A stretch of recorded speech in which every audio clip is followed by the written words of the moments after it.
my fellow Westorians. I'm Aziz, with me is Ashea, and this is Valar Rereadis. As we take on a feast for crows, Valar Rereadis seeks to entertain while preparing you for the winds of winter. Many of the new plot lines and locations launched in this book are not yet resolved, taking us to our greatest heights of mystery yet.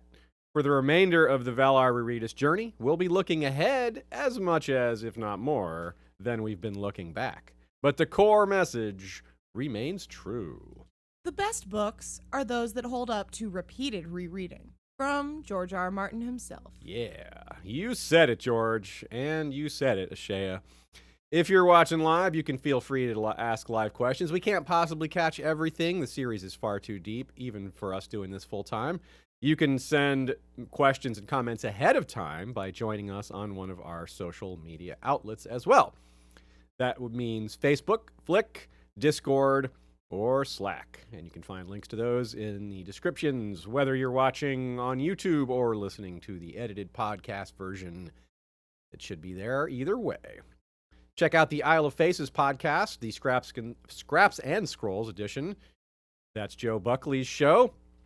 And every episode of Valar Rereadis has a companion episode over on the Isle of Faces. So if you want more out of each chapter, you know where to go.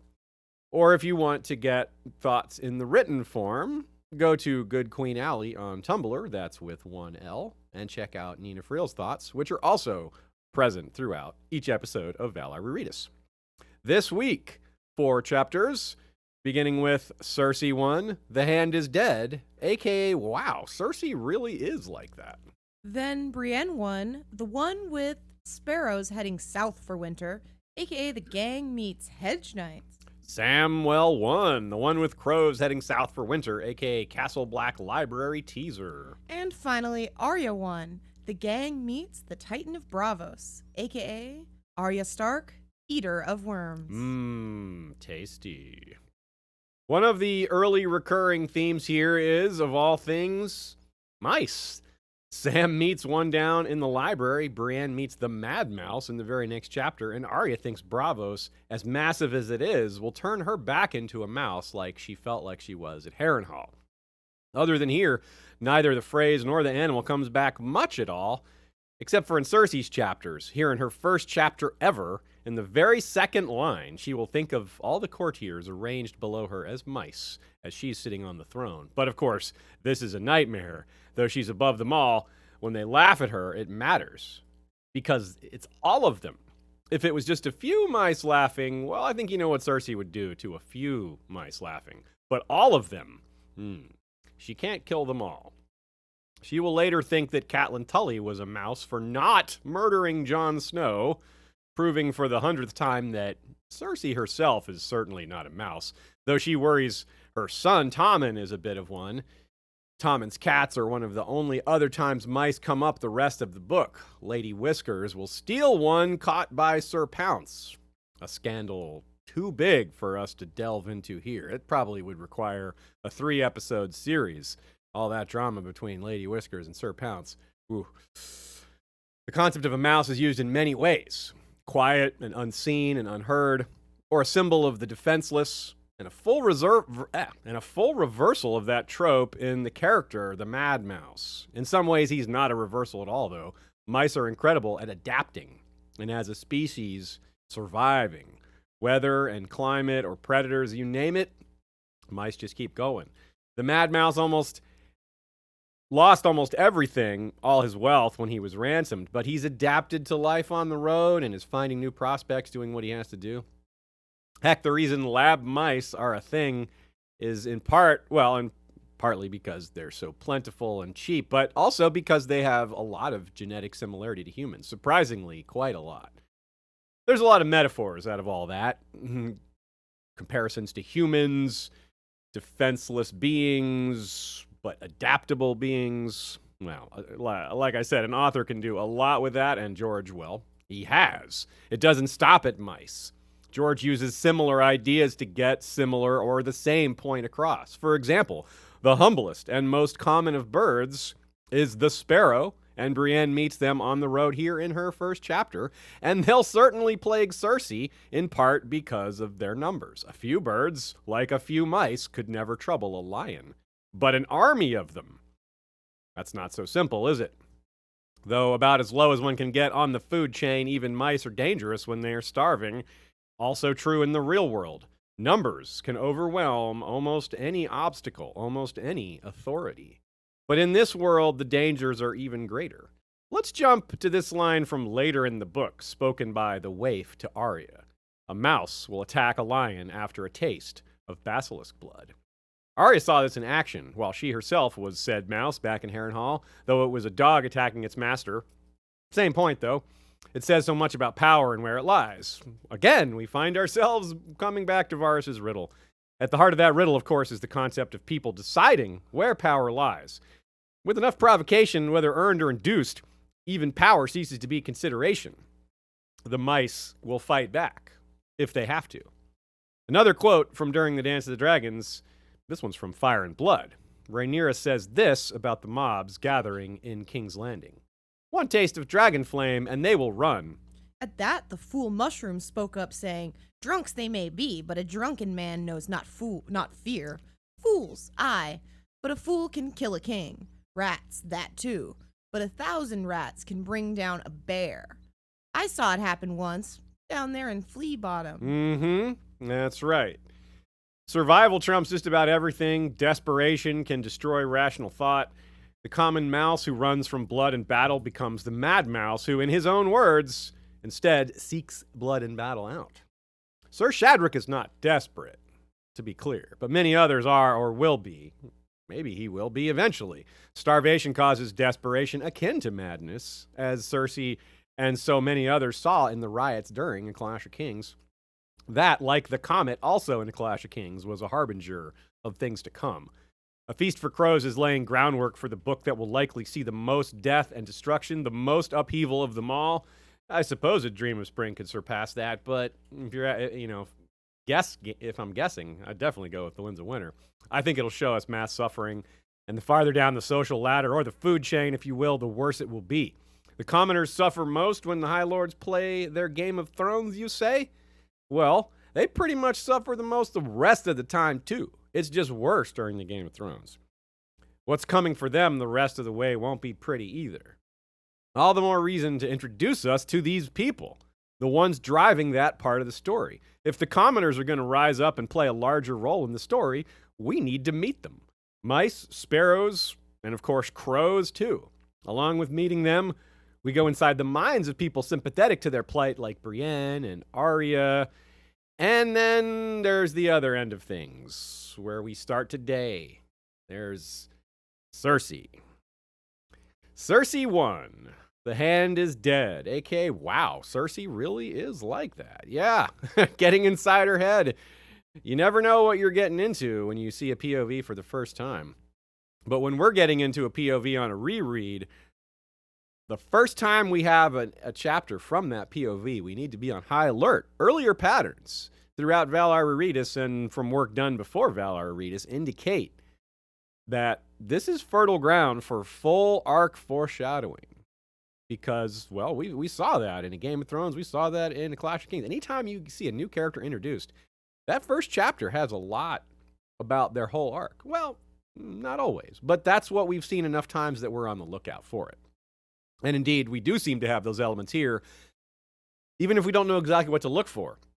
Unlike, say, looking for foreshadowing in Catelyn's arc, well, setting aside Lady Stoneheart, who I sort of consider a separate character, we just don't know what's going to happen to Cersei. We have some ideas, so we don't exactly know what to look for. We may come back to this book when it's all done and say, oh, that was foreshadowing for this. There'll be some things that we pass right over because we don't know what to look for. But there's so much to see. Despite that, of course, we see that her ambition might be her own doom, or you might want to use a stronger word like will be her own doom, and that the Valonqar prophecy haunts her, as well as predicting major details about her fate that we do seem to know. The very first line we ever get from Cersei, I love it. It's excellent. She dreamt she God, I did my tongue twisters and everything, and I'm trying so hard not to say she dreamt she shat the Iron Throne. And I'm just going to say it and put it out there. First off. She shat the Iron Throne. Yeah, she dreamt she sat the Iron Throne high above them all. that explains that she was high, so she's just like, I'm just going to go up here. And it summarizes her ambition and short-sightedness all at once. Sitting the Iron Throne as a crowned queen could only happen if her children are dead. But quickly there are more obvious signs that this is a nightmare with some foreshadowing. The throne cuts her up, highly symbolic of it rejecting her, and thus her claim to rule in the first place. And she's naked, and she, quote, crouched to hide her shame. Hello, walk of shame foreshadowing, right? In Cersei's dream, George takes a familiar trope, the realizing you're naked in a public place with everyone laughing at you. That's not new at all, right? But he changes it a little bit. He dials it up to terror level. Normally, it's embarrassment. This is something else. This is terror, and then there's the cutting of herself, which the naked in front of people dream doesn't usually go that far. It usually ends with the embarrassment and the laughter, and not the blood and gore. And Cersei is beautiful too, and as well as about as highborn as it gets. These are both foundations of her power. Littlefinger basically said this to Sansa in A Storm of Swords, but these are weaponized against her here. Her body is not a point of praise or desire. It's mockery and scorn despite her beauty. Her placement atop the Iron Throne is not causing people to recognize her as an authority, but instead they're just laughing at her. So it's all inverted in this dream.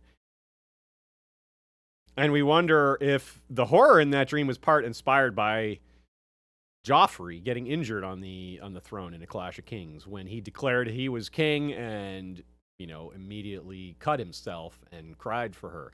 That was also a similar symbol of rejection by the throne. And Cersei, as someone that has some prophecy in her own background, that kind of thing might stand out to her a little bit, even though she would probably never admit it. It's also an expression of what she can't have as a woman in a very patriarchal society, no matter how much power she has. Queen Regent, mother of the king, lady of Casterly Rock. Permitted to sit the Iron Throne, though? I mean, yeah, it's not so simple. She's desperate for a place where she can not only have ultimate power and agency, but she also wants agency and power over Tyrion. And this Iron Throne dream kind of represents both, because he's in it and he's leading the laughter against her. And if people are laughing at her, then she doesn't have authority. And if she doesn't have authority, then she can't defend herself or her kids. It all falls apart. You can see why that's a nightmare for her, even though it pretty clearly looks like a nightmare anyway, but for her, it's just worse. Then there's this moth bit. There's a moth trapped in Ser Boros' lantern. She thinks that she just wishes it would die. It's just die already. It's a very strong sentiment about how Cersei feels about lesser beings in general, and given her birth, almost everyone is a lesser being to her. So she just has very little sympathy or sense of value of life. Helpless things are annoying to her. But she's the moth here. This is not a representation. It's not a symbol of helpless creatures in mass. It's not like the sparrow, the mouse, the crow thing. This is her. She's the moth. She's the one drawn to the flames of power that she can't grasp, that will quite possibly burn her literally. The moth in that lantern may say as much about her as the Valonqar prophecy. I mean, it feels like the Targaryens are coming, whether it's Fagon, Young Griff, Daenerys, or both. Yeah. So that's why the flame is a fitting metaphor here, and Cersei is drawn to something that will destroy her. We see a lot of similarities to her father in this chapter. We see them in Jaime and Tyrion, too. He's such a domineering, powerful presence. He couldn't not influence his own children. I mean, all parents influence their children, but especially a man like that. Cersei's just a more chaotic version. She's very back and forth. Being inside her head, it can be a real roller coaster. One minute she can be calm and composed, the next minute she can be paranoid and angry, and very little will have changed. Just something sets her off, or upsets her, or makes her feel threatened, or all the above. There are other disturbing aspects to her personality under the surface here. She seems unconcerned with the body of her father. She faces it bravely or even dispassionately. But when Shay's body is revealed, she expresses disbelief and makes excuses, and then, quote, The queen turned away. I will not look at her. Suddenly it was too much even to be in the same room as the dead woman. She pushed past Qyburn out into the hall. She doesn't have sympathy for her father, but his reputation, her pride in him, her pride in House Lannister, that's something else. It reminds her of how hateful her father was of his mistress, too, a sex worker who was allowed to dress in her grandmother's jewels. Seeing Shay wearing her father's chain of office is kind of similar to that. It's similar enough to call up those thoughts, enough that she blurts out that tale out loud, which I don't think she would do if she wasn't flustered. I mean, it's an embarrassing story, kind of. She considers it embarrassing, and normally Cersei doesn't just tell other people her embarrassing secrets like that. So, yeah, I feel like it is a real interesting sign of her state of mind there and how it deeply impacted her in a way that just her father's bloody corpse didn't. And, yeah, I mean, it also must not have bothered Tywin himself that much. We got to turn this around and think, wow, Tywin, he's the one who was even more freaked out about his father's behavior with closeness to that sex worker and letting her wear his father's jewels. His mother's jewels, rather. And, well, but Tywin let Shay do this. It didn't bother him. It didn't make him think of that. Or if it did, well, hey, he's a master of hypocrisy. So that seems like it's in his wheelhouse, right? When Joffrey died, Cersei acted like a mother first. And Tywin was notably still concerned about decorum. That said it all, right? I still can't get over that. Cersei's complete lack of similar emotion at her father's death is not the same, because this is her father, not her child. It's not nearly the same thing. And relationships with fathers are a lot more variant than relationships with the child of your body. So Jaime is perhaps a bit more self-aware of this, but he feels the same, meaning that he doesn't really feel that much at all about Tywin's death, and that confuses him. Cersei just takes it as it comes. She's like, well, I don't feel bad about this. Okay. To be fair, though, Cersei had more frustrations with her father than Jaime did. Jaime had lots of frustrations with Dad, but I think Cersei has even more grievances. She recognizes that his death creates a lot of danger for her and her remaining family, even though she's not as emotionally affected by it. She's strangely calm. This is what I'm talking about. At first, Cersei handles it really well. She's thinking about the threats, where the danger is, even though we're criticizing her lack of humanity here, or questioning it. I can't help but notice this is one of those times where she's highly rational, until she sees Shay's body, and then here comes the chaos. But if there's any doubt at how Cersei really feels about her father, the man who didn't seem capable of showing her genuine affection or love or respect or regard, well, this quote here, I think, is about as telling as it gets. The rising sun had painted the tower tops a vivid red, but beneath the walls the knights still huddled. The outer castle was so hushed that she could have believed all its people dead. They should be. It is not fitting for Tywin Lannister to die alone. Such a man deserves a retinue to attend his needs in hell. In hell? I know.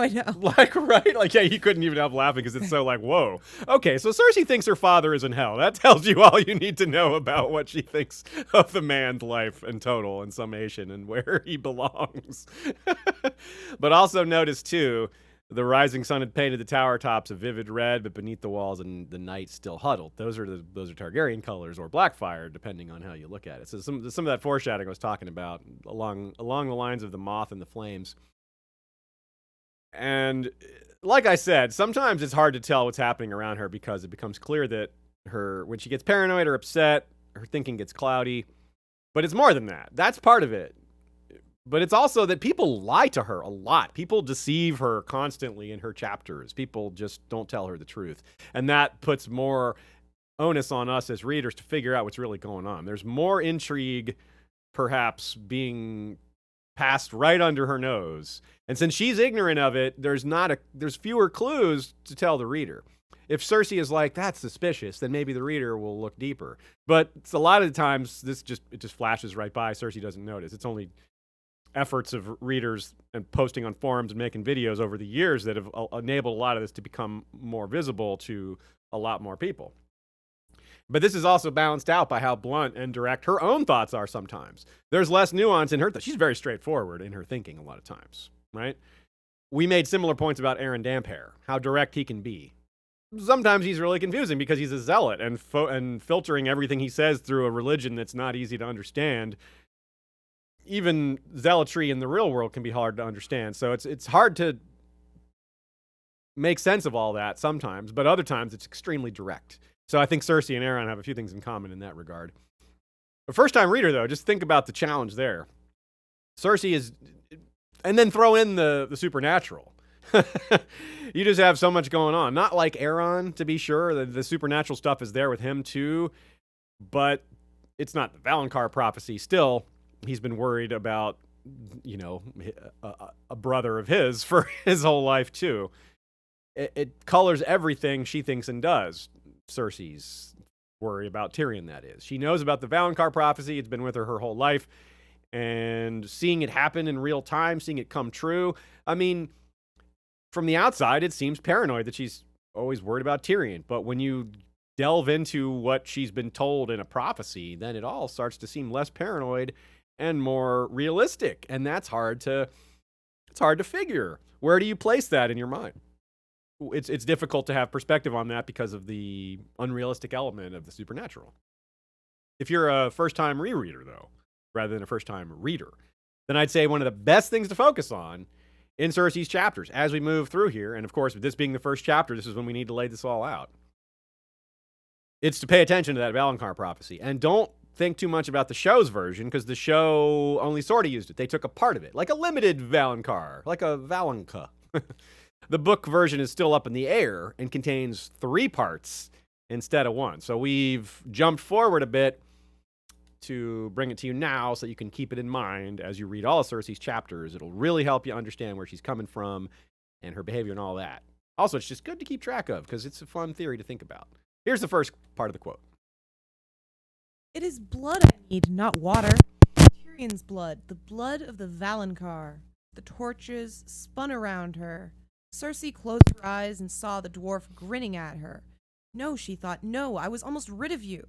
But its fingers had closed around her neck, and she could feel them beginning to tighten. Now that's the last few lines of the chapter. So now we'll jump back /ahead. No, ahead, yes. As you read Cersei's chapters, keep all this in mind. The full scene of Maggie the Frog here, it's Cersei 8, much later in the book. And she asks, well, the 3 proverbial questions. The first one is, when will I wed the prince, she asked. Never. You will wed the king. That one requires little explanation. She was expecting Rhaegar as Tywin planned, but got Robert instead. At the time, she thought it meant she would marry Rhaegar after Aerys died. In other words, Rhaegar would already be the king when she married him. That explains that, but no, it was Robert. Now here's the second part. I will be queen, though, asked the younger her. Aye. Malice gleamed in Maggie's yellow eyes. Queen you shall be, until there comes another, younger and more beautiful, to cast you down and take all that you hold dear. The candidates for this include Marjorie, who Cersei thinks it is, which probably means it isn't, but also Daenerys, Sansa, and Arianne Martell. Also Lady Whiskers, one of Tommen's kittens, right? Cersei would do well to watch out for that one. She's already stolen a mouse from Sir Pounce. The throne could be next. And part 3. Will the king and I have children? She asked. Oh, aye. 6 and 10 for him, and 3 for you. That made no sense to Cersei. Her thumb was throbbing where she'd cut it, and her blood was dripping on the carpet. How could that be? She wanted to ask, but I can't keep going. People just keep saying that my mic is making lots of bad sounds. Oh, really? Yeah. It says dirty connection. I don't know. Okay, I'll read it. I guess you gotta read this. Will the king and I have children? She asked. Oh, aye, 6 and 10 for him, and 3 for you. That made no sense to Cersei. Her thumb was throbbing where she'd cut it, and her blood was dripping on the carpet. How could that be? She wanted to ask, but she was done with her questions. The old woman was not done with her, however. Gold shall be their crowns, and gold their shrouds, she said. And when your tears have drowned you, the Valonqar shall wrap his hands about your pale white throat and choke the life from you. 6 and 10 children for Robert. That's a whole nother subject, but that's a lot of bastards, isn't it? we maybe could have written them all out for y'all, but there's enough to cover here without that. Some other time. 3 for Cersei, though. That's very straightforward. Her 3 children, gold crowns referring to their hair, and possibly they will all be crowned literally. Certainly Tommen and Joffrey, maybe Myrcella as well. There's certainly an attempt to crown her in Dorne that doesn't succeed, but if Tommen dies before Myrcella going forward, then she would be next in line. Either way, the shrouds, of course, gold shrouds, that's for their dead bodies. That's also very straightforward. When your tears have drowned you implies that Cersei will see all this, which that makes sense. She'll outlive her children, which of course is horrible. Then she will be choked by the Valonqar, which Valonqar means little brother. She, of course, thinks it's Tyrion, which again probably means it isn't, but it could be. It's certainly a good fit for little brother, but technically Jaime was born after her. Cersei came out first. So he's the most popular choice in the fandom by far, Jaime. There are other theories. Little brother isn't exactly a highly specific phrase. I'm not going to get into all the other options because there's so many. Basically, anyone who's a little brother has been nominated at some point since this book came out, and most of these ideas are don't have a lot to them. Now, how could Jaime wrap his hands, plural, around her throat, though? That is a strong-ish counter-argument here. Well, it doesn't have to be a literal wrapping of his hands around her throat. One way could be via the very chain of hands that killed Shae, though, right? Wrap the hands of gold around her throat and choke her like Shae was choked. That could happen. But it could just be metaphorical, like I was starting to say. Denying Cersei of power and prestige and means until all the things that define her as a person are taken from her. Kind of like what Mirri Maz-Dur said, what is life when all else is taken from you? Well, if Cersei is powerless and friendless, she may technically be alive, but in her mind, she'll be done. I mean, she won't think much of herself if she doesn't have power. It defines who she is, and without it, her identity's gone. So I think that it may not be a literal strangulation. Certainly, we didn't see that on TV. The passage Tyrion used is, of course, as important a feature of this chapter. So let's take a look at that. There had always been talk of secret passages within the Red Keep. Maegor the Cruel was supposed to have killed the men who built the castle to keep the knowledge of them secret. How many other bedchambers have hidden doors? Cersei had a sudden vision of the dwarf crawling out from behind a tapestry in Tommen's bedchamber with blade in hand. Tommen is well guarded, she told herself. But Lord Tywin had been well guarded too. See, this is a good example of that saying borrowed by Nirvana, but not originally attributed to them. Just because you're paranoid, don't mean they're not after you. Right? Cersei is herself that personified. She's worried that someone will emerge from the walls to kill Tommen. Which, in a vacuum sounds kind of crazy, but it's not. That's a legitimate fear. That's not paranoid at all.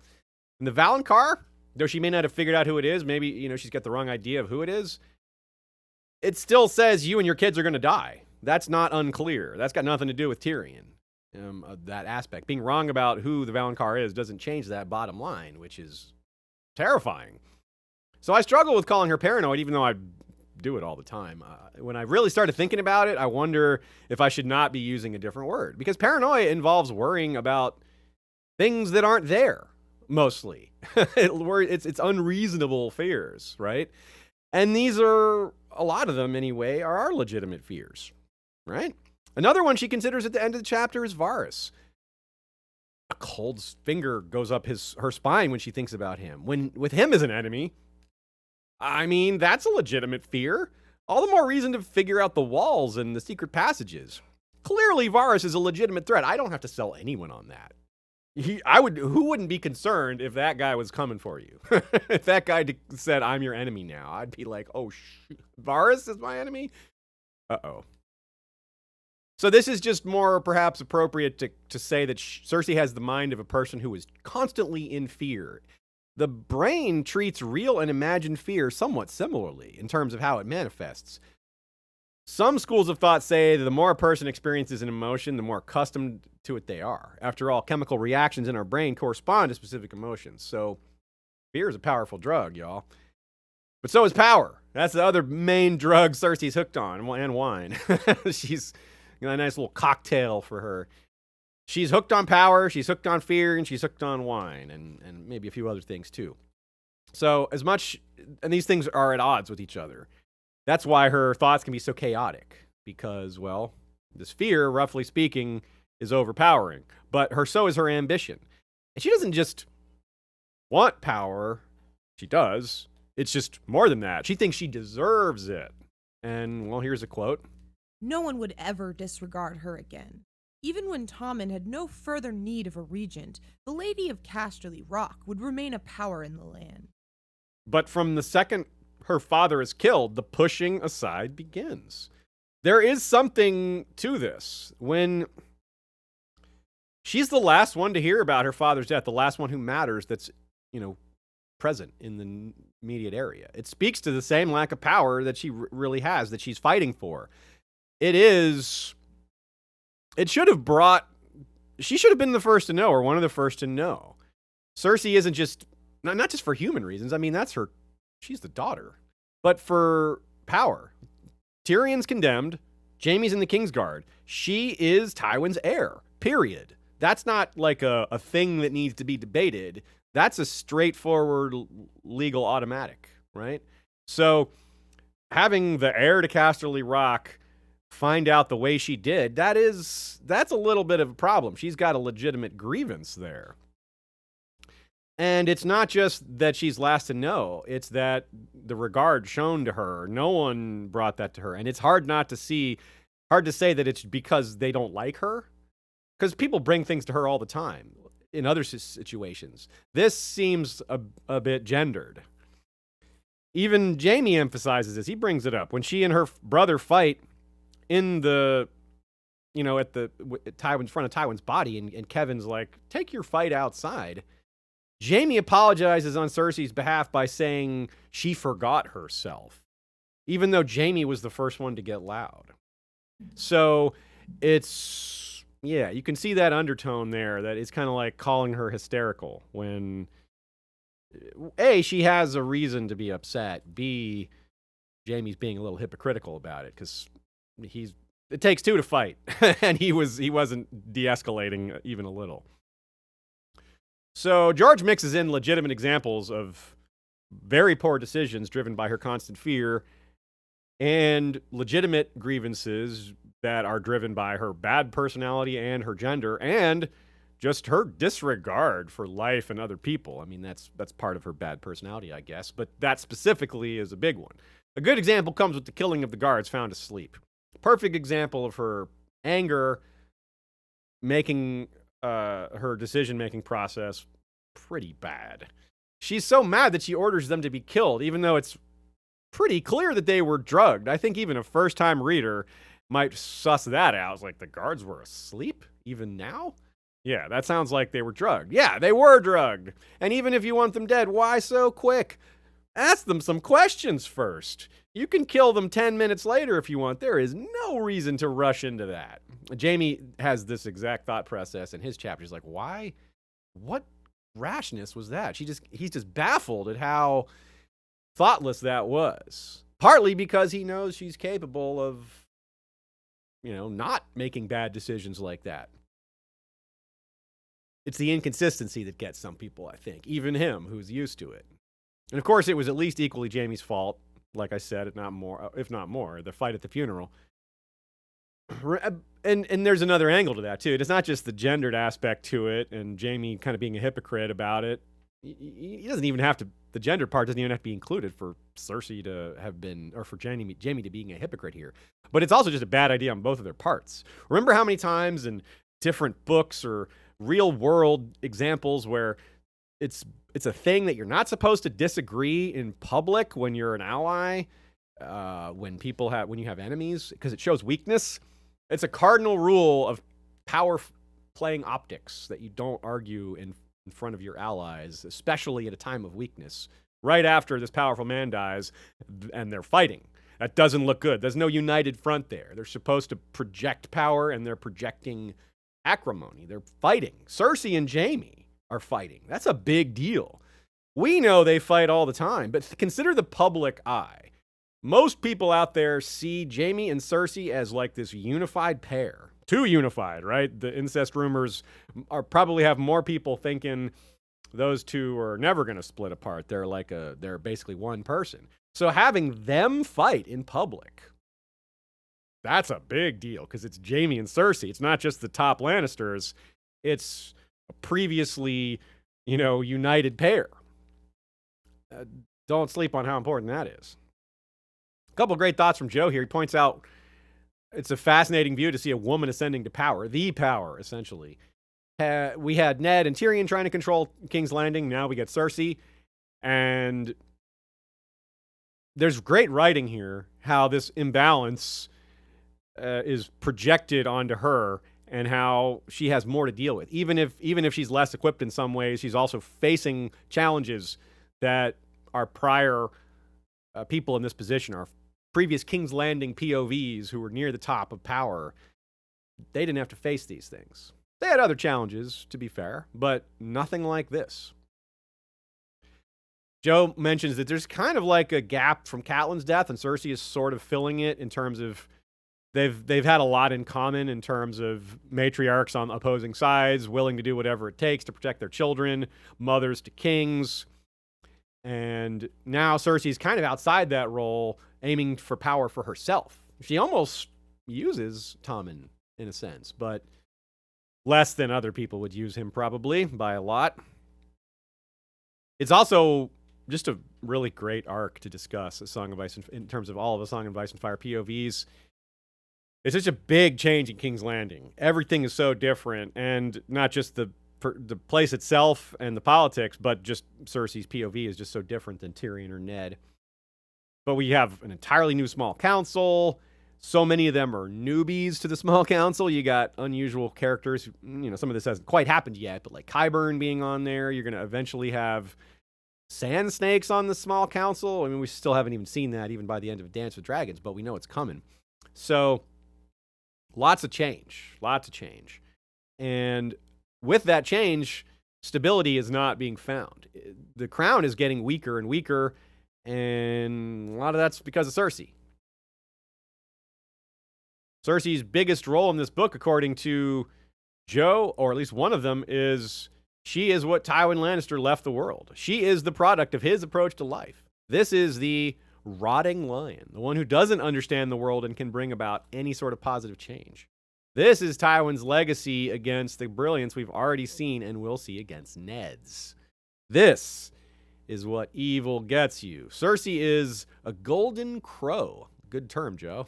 Picking off the leftovers and doing nothing with them except making it all worse because she wants to make it about her. She has not even the slightest instinct to make the realm better. She doesn't think about restoring the realm. She thinks about restoring power to herself and her family. It's really all very, selfish. It really is. It's just there's almost no sense of humanity in her. I really like her accidentally seeing Sir Osmond as Jaime for a second there. Joe says he's essentially going to be a thin copy of her throughout the book, and that's a good way to put it. A couple extra thoughts from Nina here, too. Echoing some of the things I said about Aeron and Cersei and their combination, there's another parallel, which is the fear of this younger brother. I think I only briefly touched on that. Aeron's fears are much more concrete because Aeron really was sexually abused by Euron, and so was his brother, and now multiple brothers were killed. But again, Cersei believes it, and that makes it almost real in terms of in her mind and how she reacts to it. Aeron's built his life around the Old Way and the Drowned God and is widely respected on the Iron Islands as a Drowned God chosen prophet, but he can't escape Euron and all the abuse. Cersei's dream puts her in the most powerful position in Westeros, yet Tyrion turns that all into mockery, and she can't escape from that. It's interesting that Cersei learns of the manner of Tywin's death while walking across the bridge. Speaking of parallels to Aeron, because that's how Balon fell, while on a bridge. One of the nice things about rereading is appreciating the order of chapters. This is part of why we didn't do an altered reading order, because George is very careful with the ordering of chapters, even as he splits these POVs apart. Cersei suspects a lot of people in this chapter, notably Tyrion, but also the Tyrells, Redwynes, the Rowans, Stannis, Varys. It's easy to... It seems kind of paranoid, but these are all people that are legitimate threats to her. And in the last chapter, the captain of the guards, they're actively calling to kill Cersei. So there are lots of people out there who want her dead. She's not wrong. George loves peppering in Valyrian words and phrases without immediately revealing their translations. That's another aspect of his answer before the riddle. Valar Morghulis, we didn't know what that meant until it was explained to us. It was said several times first. Same thing with Valar Dohaeris in Arya's chapter, and here, Valonqar. We only know what Valonqar means because we're rereaders and we spelled it all out and looked it all up. But the way it's introduced, like so many other POVs, there's like a hidden story that George reveals throughout.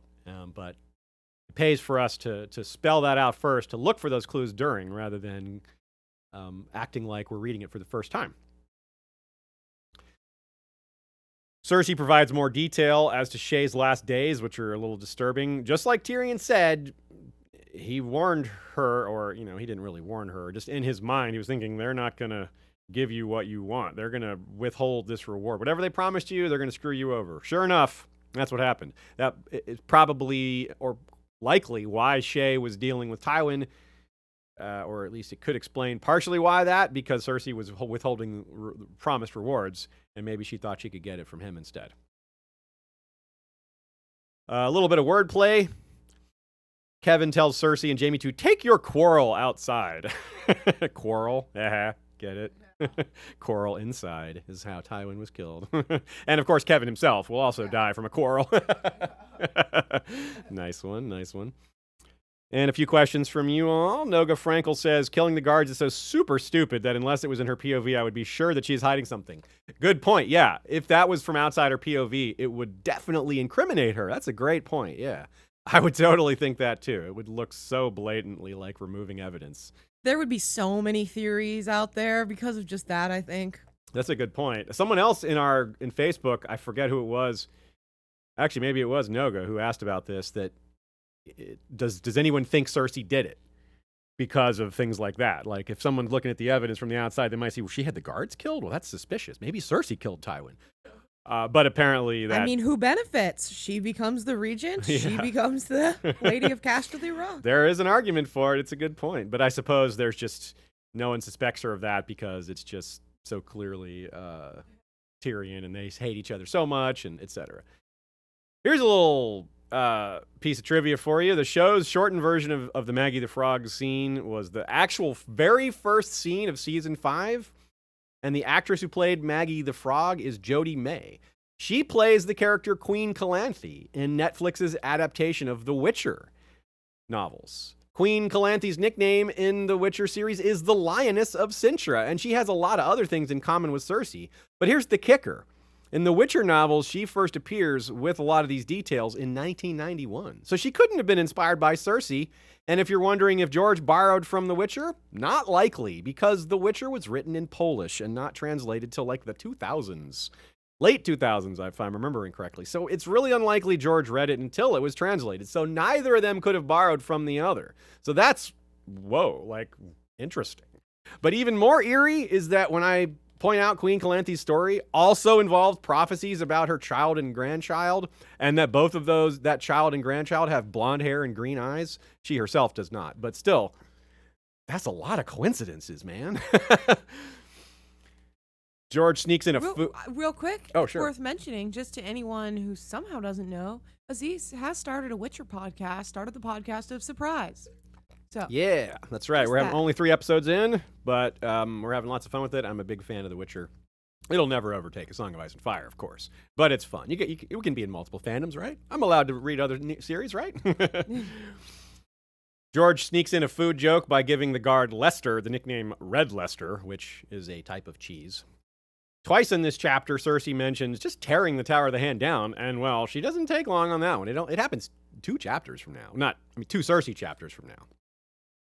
Cersei orders the Kettle Blacks to dispose of Shae's body and to make sure no one finds out, but recall who they work for, Littlefinger, so they won't exactly be following that order to the letter. This is the first meeting of Qyburn with Cersei. They have a much more extended conversation later when she officially hires him, so we'll just mention that the connection starts here and cover it in more detail later. Tree Girl says it's notable, too, that not only is Cersei the last to find out, but Jaime doesn't bring the news to her. And normally, as her brother and lover, you know, that's the kind of thing you would want to be the one to break the news to your loved ones so that they don't hear it some awkward way or in a difficult way. So, but there was none of that. Part of that, of course, is Jaime's just immediate guilt over his responsibility for it, but still, it is notable. And Cersei notices, is going to think about it, too. Stefan B., going back to that moth, points out the quote that the shadow of its wings is a very ominous way of putting it. It does sound even more like dragon business going on there. The shadow of like a moth, the shadow of a moth's wings. That's so small, but if you think about the metaphorical power there, then it rings a little more resonance to that, I think. Several of you throughout our social media platforms noticed that the only person who was truly grieving for Tywin is Kevin, and that engendered a little bit of sympathy, even though, you know, Kevin supported such an awful man for so long. Grief can eclipse things like that. Will Tyrion ever ask Varys about Shae's presence there? Right? Well, that's an interesting question. How did Shae get there? How did that happen? Well, he might figure Varys knows about that because, well, he'd be listening, he'd be spying on them. I would guess that Tyrion would not ask that question, that everything is too raw, too, hurtful to him. He doesn't want to open that back up. But what if a lot of time has passed? Like, what if it maybe like in A Dream of Spring or something like? Maybe. Yeah, you're right. That's a good point, though. You're right. I mean, we'll see. It's entirely possible he does not want to go back there and think about that at all. Here's a little, tell a little story from my personal perspective here on this chapter. I remember reading different versions of this chapter that George had read before the final version. Remember that's been a pattern for several books now, that we get pre-release chapters and sometimes they change. This time around, the pre-release chapters for The Winds of Winter seemed to be more permanent, more final. But George, in the past, when the series wasn't, on TV, he had more leeway with releasing earlier versions. As the show and books got so much more popular, George changed his approach a bit. But I don't remember, of course, everything about it. This was a long time ago. I didn't actually go back to find this version and compare it, although that would be fun to do. So one thing that I remember is in this dream, there is no dream, actually. The chapter starts, and she just wakes up naked with a bunch of people in her room trying to tell her about her father. And not right away, she notices that she's barely covered. She's like, oh, I'm like exposing myself to these people. But that pivots to the same vanity you see throughout her chapters and other places, where she thinks to herself, well, let them look. I'm the best looking one anyway. I'm the best looking person in the whole Seven Kingdoms, which I suppose was part of the whole younger, more beautiful queen setup, but he just found a different way to do it. That's pretty cool. Now this here, I saved this part here. Oh wait, you've got more questions. Let me ask more questions or answer more questions. Noga Frankel, does that mean Cersei will see Myrcella die? If so, how? Yes, I think Cersei will see Myrcella die, and I think it's going to be at the hands of the Sand Snakes, or a Sand Snake in particular, most likely Tyene, who is the poisoner. But there's a lot of other ways. I do think either Tommen or Myrcella is going out a window, not jumping like show Tommen, but thrown like the 2 Targaryen princesses during and after the Dance of the Dragons, who have a lot in common with both Myrcella and Tommen. Both of the who were thrown were young girls about Myrcella's age. And yeah, so I just don't have... I wouldn't get attached to Myrcella, let's put it that way. Flores the Fox says, does it have to mean her little brother or a little brother? Yeah, it's hard to say because it's a translation. I think it means her little brother, but it could mean a little brother. It's the Valonqar is how it's worded, the little brother. So that could be another little brother. And that's part of the reason why the theory is so wide open. So it's a good clarification, but Unfortunately, it's the kind of clarification that makes the field larger. This makes it harder to narrow down. N. Kirk Evans says, if one wanted to frame Cersei, one would argue she disappeared Tyrion, win-win, and her offering reward is a case of the lady doth protest too much. Yeah, that's a good point. Like, going back to it makes her look guilty that she killed the guards. She could blame it on Tyrion and make it look like he disappeared, make it look like he escaped when he didn't. Like, and that is hard to believe. Like, how did he get out of jail?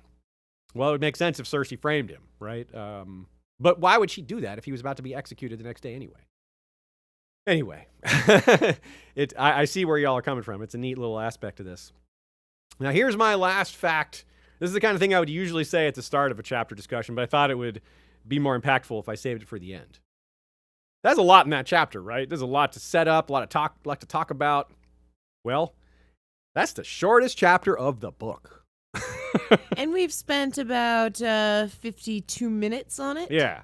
Don't let it fool you, though. Feast is just like that. The average Game of Thrones chapter is shorter than this one.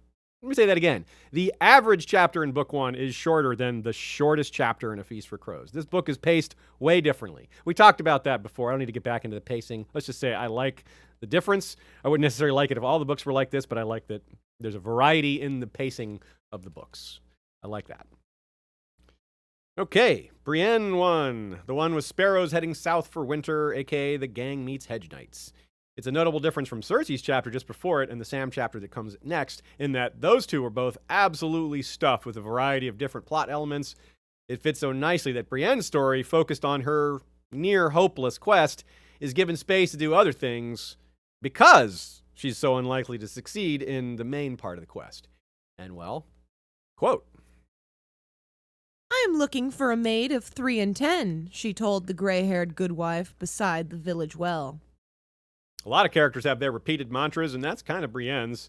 It's her driving force throughout this book, especially these early chapters, even if later on things change for her and events drag her off the main part of her quest. Like Cersei, she's starting off with this goal and what's important to her. You went full like Harley Quinn right there. Important. As we discussed in Storm, we know this means a bunch to her in terms of finding Jaime's honor, helping out with that, and for herself, but in terms of repaying Catelyn, and because she genuinely wants to protect Sansa. There aren't many pure quests or arcs in this book or the whole series. Brienne's not out for gain. She's not protecting her own family. She's not fighting a war. Sansa technically, she's never even met Sansa, but she's going to do what she promised to do because it's the right thing to do. It's worth noting, too, as Nina writes, that throughout Brienne's arc in A Feast for Crows, Brienne is only 20 in 300 AC. So when she thinks of Sansa as a maiden newly flowered, alone and afraid, in desperate danger, it's not that far off from her. I mean, well, the desperate danger part, less so, because Brienne is a lot more capable of fighting for herself, but still, she's setting aside her own fears and dangers to work for somebody else, to help somebody else. But again, can it possibly succeed? Sansa is out of her reach for the moment, Arya as well, and frankly, Arya doesn't really need her protection. Not only that, if we're being honest, I love Brienne, but her search methods are, well, they're what you'd expect from a person who has spent most of their life practicing fighting. She's not a great detective. So if she can't succeed in this, and even first-time readers have a sense that she's not going to find Sansa or Arya anytime soon, if ever, on her own, then what exactly is the purpose of her chapters? What is her arc telling us? What are we learning here? As usual, just like with Cersei, we're looking for long-term clues, because it's the first time we get a POV from Brienne at all. Obviously, we're headed for a confrontation with Stoneheart involving Jaime. We know where the cliffhanger is at this moment. Will she ever kill Stannis, though? Not so sure. She hardly even thinks about that anymore. I mean, thinking of how she wants to get Stannis for what he did to Renly. I imagine when that gets brought up, when that comes up, she has a thought about it. But it's not like a persistent thought. She's definitely more focused on this quest than that revenge, which is a good thing, right? It's a feather in her cap, yet again, for her personality and where she puts her energy. She'd rather go out and do good, fulfill this oath, than to have revenge. Just as is with so many other characters, though, like Cersei concealing the story of the Valonqar, like Tyrion concealing the full story of Tysha throughout his story, that it slowly comes out, like Jaime's history with Aerys just slowly coming out across his chapters. Brienne has a hidden story that little bits and pieces pop to the surface from time to time until there's a full explanation near the end of the book. In her case, it's that she was the victim of a cruel series of rejections after betrothals and a group prank by some younger knights, which these two are connected a bit. Brienne's chapters, despite having some of these same patterns that we see with other new characters, not new, but you know what I mean, first-time POVs, but the pacing, it's so much less rushed. There aren't these grand political schemes directly in play. There's no major supernatural elements yet, or even a large cast of recurring characters. It's a bit funny to me that in searching for Arya, she takes Arya's place as our POV in the Riverlands, a place that has been devastated horribly by the wars. Technically, she's not in the Riverlands until she gets to Maidenpool. In this chapter, she's in the Crownlands, and Duskendale and Rosby are also in the Crownlands. Those are really close to King's Landing. Crackclaw Point's in the Crownlands as well, but this distinction isn't terribly important. It's the same general area Arya was wandering around, a little eastwards of where Arya was. What matters is that these lands are united in that war came to them all. It didn't have to, though. Remember, think back, the only reason war came to Duskendale and near Rosby and Maidenpool is mostly because of Roose Bolton giving false commands to Robb's army, sending them into a trap sprung by the Mountain and Randall Tarley. Gregor is obviously not in the field anymore, but Randall Tarley is, of course, at Maidenpool, and we'll see him soon when Brienne gets there. Like Arya, because Brienne's going to cover a lot of territory, she can show us a lot of different people. Right there is one of the answers to what is the purpose of her arc. Seeing all these people. First, the Hedge Knights. I love these dudes. They're so funny. Well, as Brienne thinks to herself, they're pompous and sexist like so many others, but they're decent. They believe her oaths to the Seven. She's confident they'd never rob her or worse. The fine folks over at Wiki of Ice and Fire estimate Illifer to be at least 60 years old, while Creighton's age would be between 51 and 60. Yeah, shout out to the Wiki of Ice and Fire folk. They do a lot of work in getting these details straight, and we refer to them a lot. Worth mentioning that, of course, if that sort of thing interests you, you can always get involved yourself, and that Westeros.org has a Discord now, which has a Wiki of Ice and Fire channel, which, if you need clarifications, could be really useful to someone. Yeah, if you're really getting into the nitty-gritty, that's the place to go. These are the folks that debate the smallest to smallest details, which, coming from me, you know that is praise, not not criticism. Here's a choice quote that comes during her time with the Hedge Knights. Some farm boy on a piebald horse went by, and an hour later half a dozen men afoot with staves and scythes. They caught sight of our fire and stopped for a long look at our horses, but I showed them a glimpse of my steel and told them to be along their way. Rough fellows, by the look of them, and desperate too, but ne'er so desperate as to trifle with Sir Creighton Longbow. How can you not laugh at that line? Even that's what gets me, is that even Brienne smiles big enough that she turns away to hide it. Don't overlook that. Brienne's no Tywin Lannister, but she's a very serious person. And for obvious reasons, she's not much for mockery. She doesn't like mockery. It doesn't register well with her because she's been the victim of it so much. So she doesn't want to mock. That's why she's hiding it. She doesn't want to seem like she's mocking him, but he's just so over the top and so funny that it even makes her smile. And if you can bring a smile to Brienne's face, well, thumbs up for that. The boy on the piebald horse is Podrick. That's who that is. He'll pop up a few more times like a Where's Waldo book before Brienne decides to confront him, but that's not this chapter. Joe wonders if that piebald mare used to be Tyrion's because Varys gave Tyrion a piebald mare. So maybe Podrick grabbed it, knowing that he could. That's a good catch. Nina says Brienne's devotion to real knightly principles shows up even for the Hedge Knights she's just met. She considers riding on, but says, I can't leave them undefended because of the dangers of the road. The true knight protects the weak, and these men were sleeping in the open. She couldn't just leave them. Next up is the Sparrows. Lest anyone think the Septon, Brienne, and the Knights meet on the road isn't the High Sparrow, we do our usual side-by-side quotes to compare the descriptions that should make it clear that this is indeed the High Septon. First of all, we have this quote, and then we'll jump forward to Cersei 6.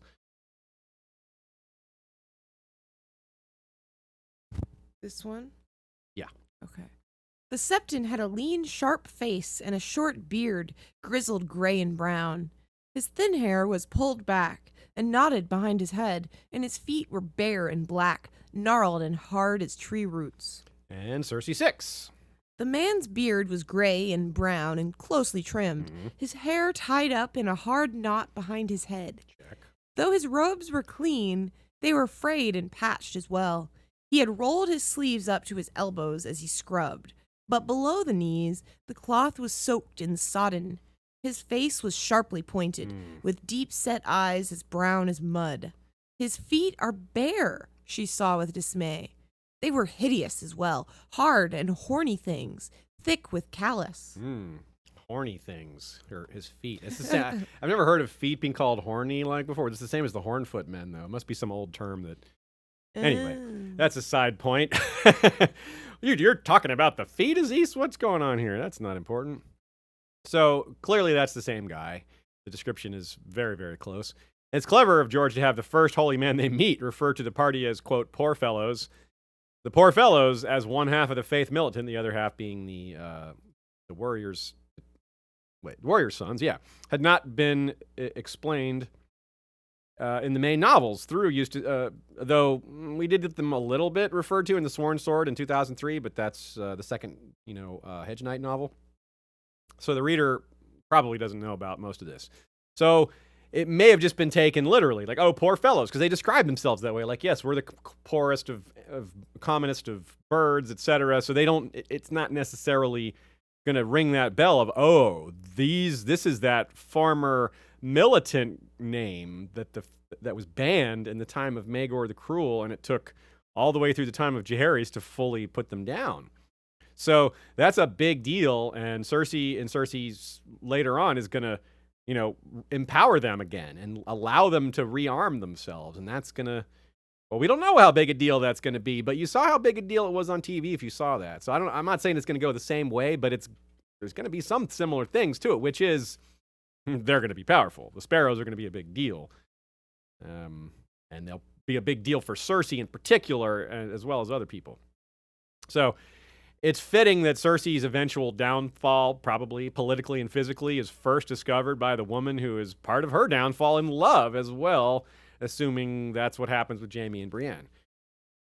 And it's important we see this happening so close to King's Landing. Riverlands and the Crownlands is where this is all fomenting. And it's because the Riverlands and the Crownlands, as we just discussed, was hit the hardest by the war. They're the most desperate. They have the most people who are refugees, the most loss of food, the most people with PTSD and trauma, lost family members, the desperation we spoke of mice at the beginning in the themes discussion. This is one of the points I had in mind when I brought that up. They're so numerous, and that makes them dangerous, even though they're armed with cudgels, and some of them don't even have clothing, but they've been pushed too far, and they're massing.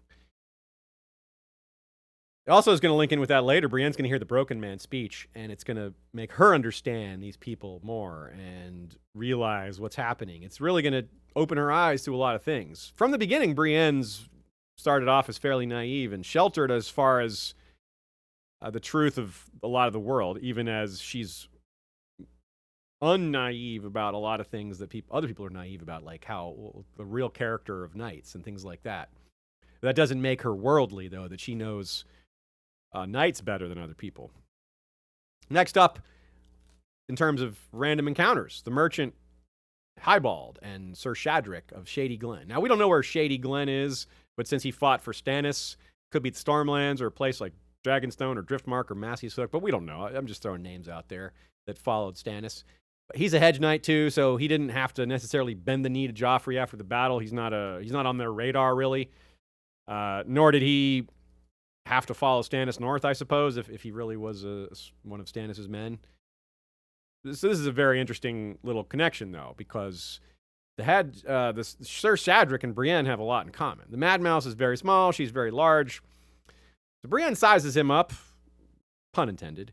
I wrote no pun intended, but let's be honest, I intended that.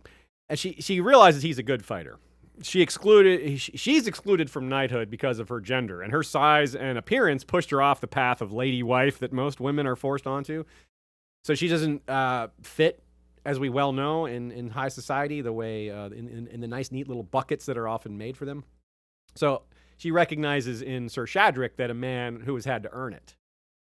Because a man of his stature would also be normally excluded from knighthood unless they had high birth, which he also does not have.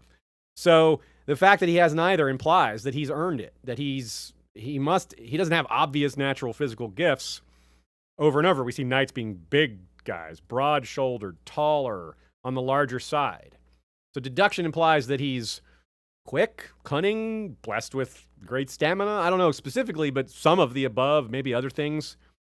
And another parallel to Brienne is that he's the type of foe that other knights might underestimate. They'd be like, oh, I can't have it said that this little man gave me a challenge.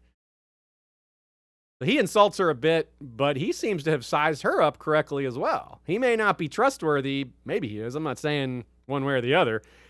We just don't know. But by offering to join her in searching for Sansa, he's implying that she is worth partnering with. Even if his real plan is to betray her later, he clearly sees some value in a partnership with her, which implies that he has some respect for her abilities. And we know that he turns up again later. Well, if you didn't know, you're going to know now.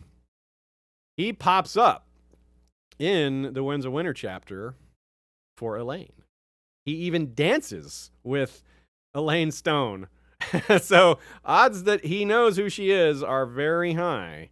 So that's going to be interesting. Is he going to kidnap her and run off with her? Is he going to fail? I have no idea, but Sir Shadrick is very close to Elaine Stone right now, and he probably knows who she is. Which just means it's like a big oops for Brienne. Brienne and her almost hopeless quest. Well, if she had just partnered up with Sir Shadrick, she might have found her way to Sansa, because he did. And through him, she learns that Varys put out a bounty for Sansa. Obviously, this happened before that all went up in flames with Tyrion, because, well, Varys isn't going to be giving out any rewards now for Sansa. So I assume Sir Shadrick is just thinking to himself, well, if I bring Sansa to court, someone's going to give me a reward. And he's not wrong about that. I think Cersei would pay handsomely for Sansa. So would any Lannister, any Tyrell. So he's not wrong. One way or another, it's still worth pursuing. Arianne, maybe? Yeah, there's a lot of you. Just, it would be like the Hound. Like, who can I sell this Stark girl to? Joe cites the line, but elsewhere is a big place. Good line for sure. Kind of gives us a sense of just how big a task Brienne has taken on. I mean, Sansa and Arya could be anywhere from her perspective. Brienne is right about needing bravery to interact with those two Hedge Knights before, because this is like in a video game, this is level 1. She thinks to herself, like, if these guys are too much for me to handle, if I'm scared of these guys, then I'm hopeless out here in this wide world full of dangers. If she can't handle those two, then she can't handle much. But we know she can. We know she can handle quite a bit. But it drives that point home. Most encounters she's going to have are not going to be so humorous, so harmless like that. The line, a sword is only good as the man who wields it, is coming up in the next chapter with Sam and Jon, and and in this chapter. It's kind of straightforward in terms of skill, obviously, and that part of it's easy to understand, but it's also a message that wielding a sword isn't about skill only. The good can be interpreted as good in terms of skill, but it can also be good in terms of good evil, right? As in, it's a bad thing if a person has a blade like this and does evil deeds with it, because it will really enable them to do those evil deeds, because the sword is so amazing. So in the hands of Brienne, that's the place we want to see it, because Brienne is as Joe puts it, the goodest person we'll ever meet. So in terms of wielding it responsibly, well, that's about as good as we can get. Unfortunately, George's love for tragic irony is that this sword is going to get her into trouble, because it's going to be unfathomable to the Brotherhood Without Banners that Jaime just gave her the sword. And yeah, it's hard to, I appreciate that. How could they believe that? It's a hard one just to swallow. So she's carrying around that Lothston shield. The Lothstons were bad news, whether true or not. The rumors about them are dark, and including that Lady Lothston, the last Lady Lothston, targeted children, a rumor we'll hear in her next chapter. Sir Illifer mentions Lucas the Pander and Manfred of the Black Hood as infamous members of House Lothston. Lucas is almost certainly the same Lord Lucas who married Felina Stokeworth, which is the first of Aegon the Unworthy's many lovers that he had kids with. Just the first of his lovers, period, perhaps, but definitely the first one he had kids with. And was given Harrenhal around 151. The reason he's called the Pander, which is a synonym for like pimping your own family or just pimping in general. I'm some of the nuances lost on me, but still, the reason he got that nickname is because he gave his daughter to Aegon IV, and it might be that that same daughter was Aegon's daughter. Ugh. So he basically used his daughter to get political favor with the king, who he knew, that king, Aegon the Unworthy, was very easy to bribe with young women. You give him a young woman and he'll give you something. And that became kind of widely known. As far as Manfred, it appears to be his son. There's two different spellings of Manfred out there, but the timeline puts them really close together, so I think it's just, I think they're almost certainly the same person. Manfred of the Black Hood doesn't sound like a good dude, does it? He was apparently an ally of Daemon Blackfyre until the eve of the Redgrass Field, where he switched sides. So that gave him a bad name with some people, even with some of his own allies, because loyalty is a virtue and switching sides is seen as a bad thing, even if you switch to their side. It makes you kind of untrustworthy. It's neat to see Brienne thinking about her fight with Jaime and just thinking how amazing he was. And when people cite how good of a warrior Jaime was, Brienne's internal monologue is a big part of that, because you know that she's honest. And she thinks to herself, if he had been at full strength, she couldn't have beaten him. So take that with a grain of salt. She's also a little humble, but it says a few things. Still, she's no pushover herself. We get a great thought from none other than Sean of House Beard, who's reading A Feast for Crows for the first time. So he's doing Valar Rereadis. So he isn't tuning in to our episodes, nor will he be appearing. Yeah, because obviously he'd get spoiled on certain things. We talk about what's coming all the time, so yeah, he wants to stay unspoiled until he gets through it. So he cites this line. She had promised Lady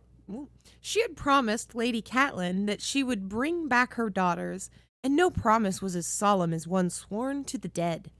Well, he noticed that that's very similar to the promise that Ned made to Lyanna, and how he thinks of it as very solemnly, and it's part of why he would never tell even his wife the truth, because he promised to tell nobody, and there's no promise as solemn as one sworn to the dead, and in his case, his dead sister, so it's even more solemn, perhaps. And again, that's Brienne's carrying around half of Ned's sword too. She already knows that. Like Jaime told her that. So this isn't some like under the radar little bit, but it still fits that she's echoing a similar sentiment that Ned would echo while carrying his sword. And even though she knows it's his sword, she doesn't know that he said that, and she may not know that he's the type of guy that stood for things like that. That Brienne and Ned would have some mutual respect, I believe. They never did get to meet.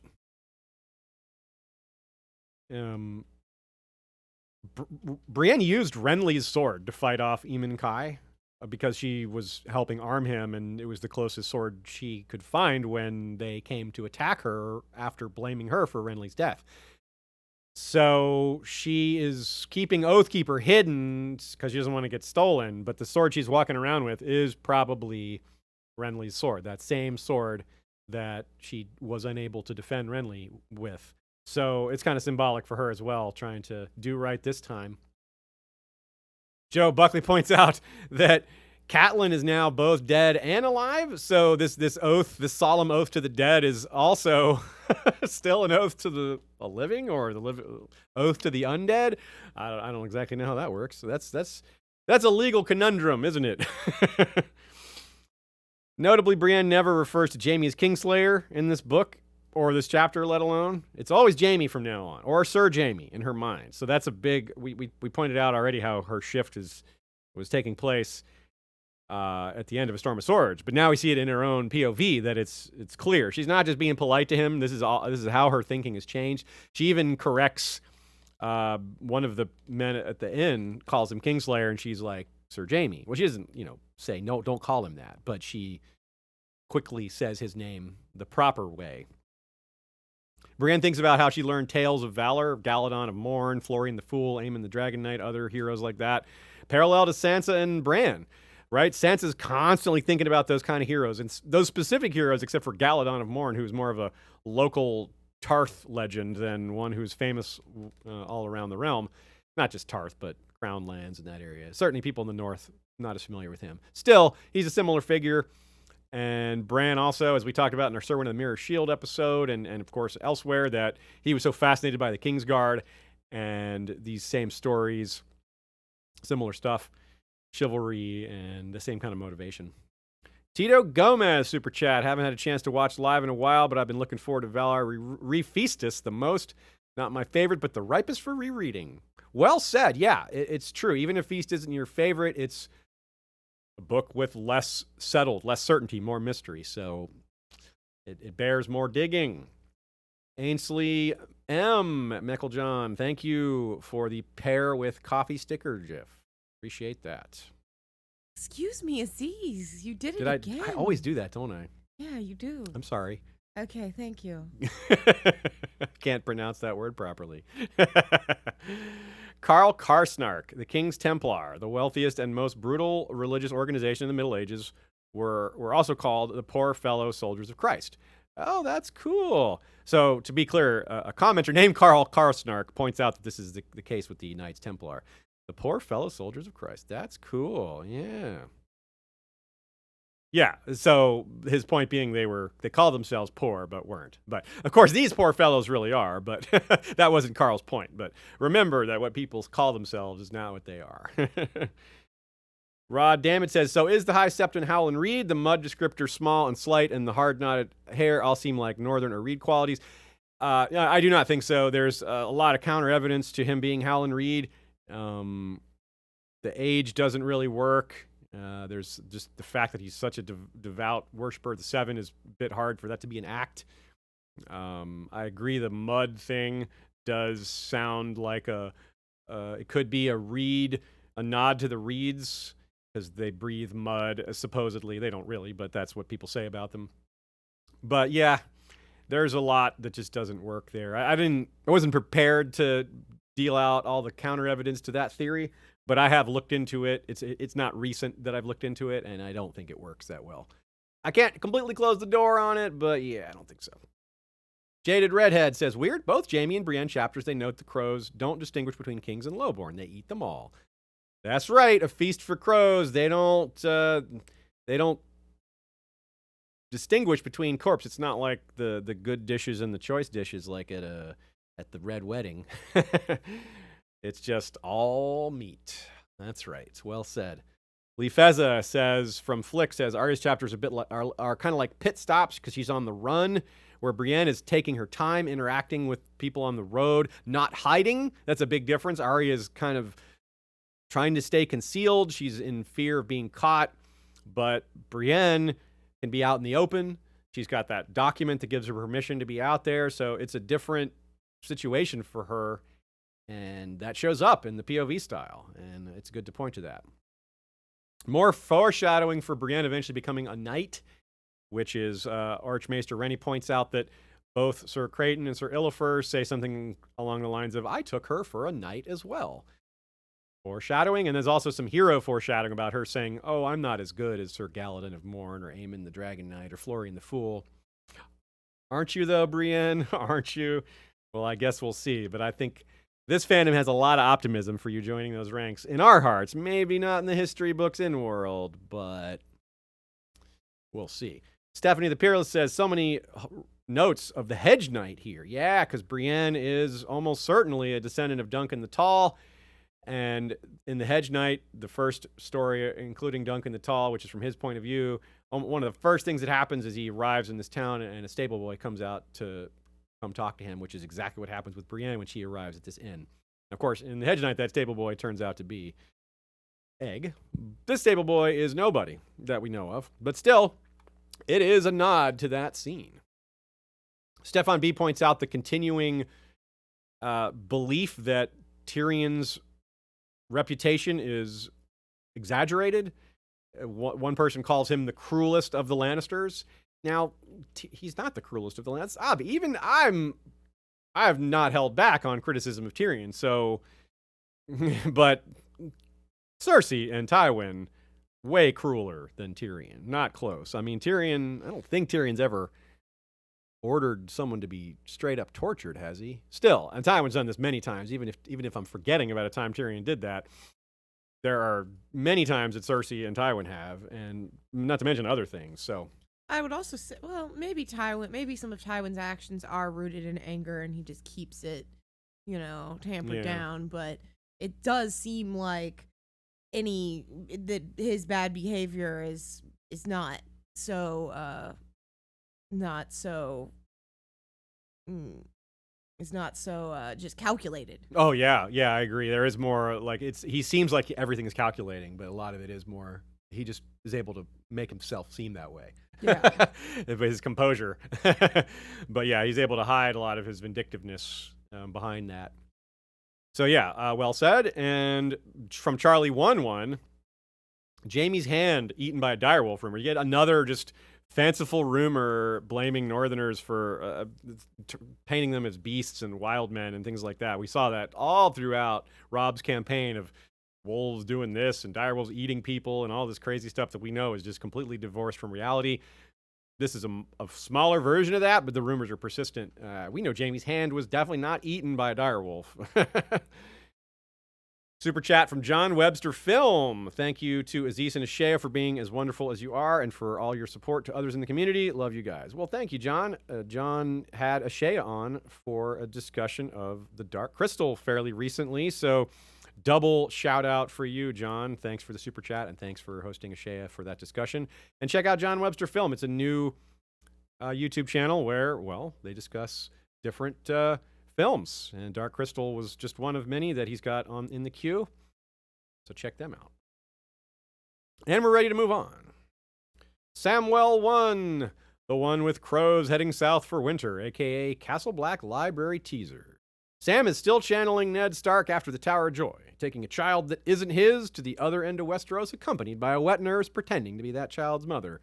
In this case, Maester Aemon is standing in for Howland Reed as the Oracle-type character, knowledgeable of mysteries and dreams, things like that.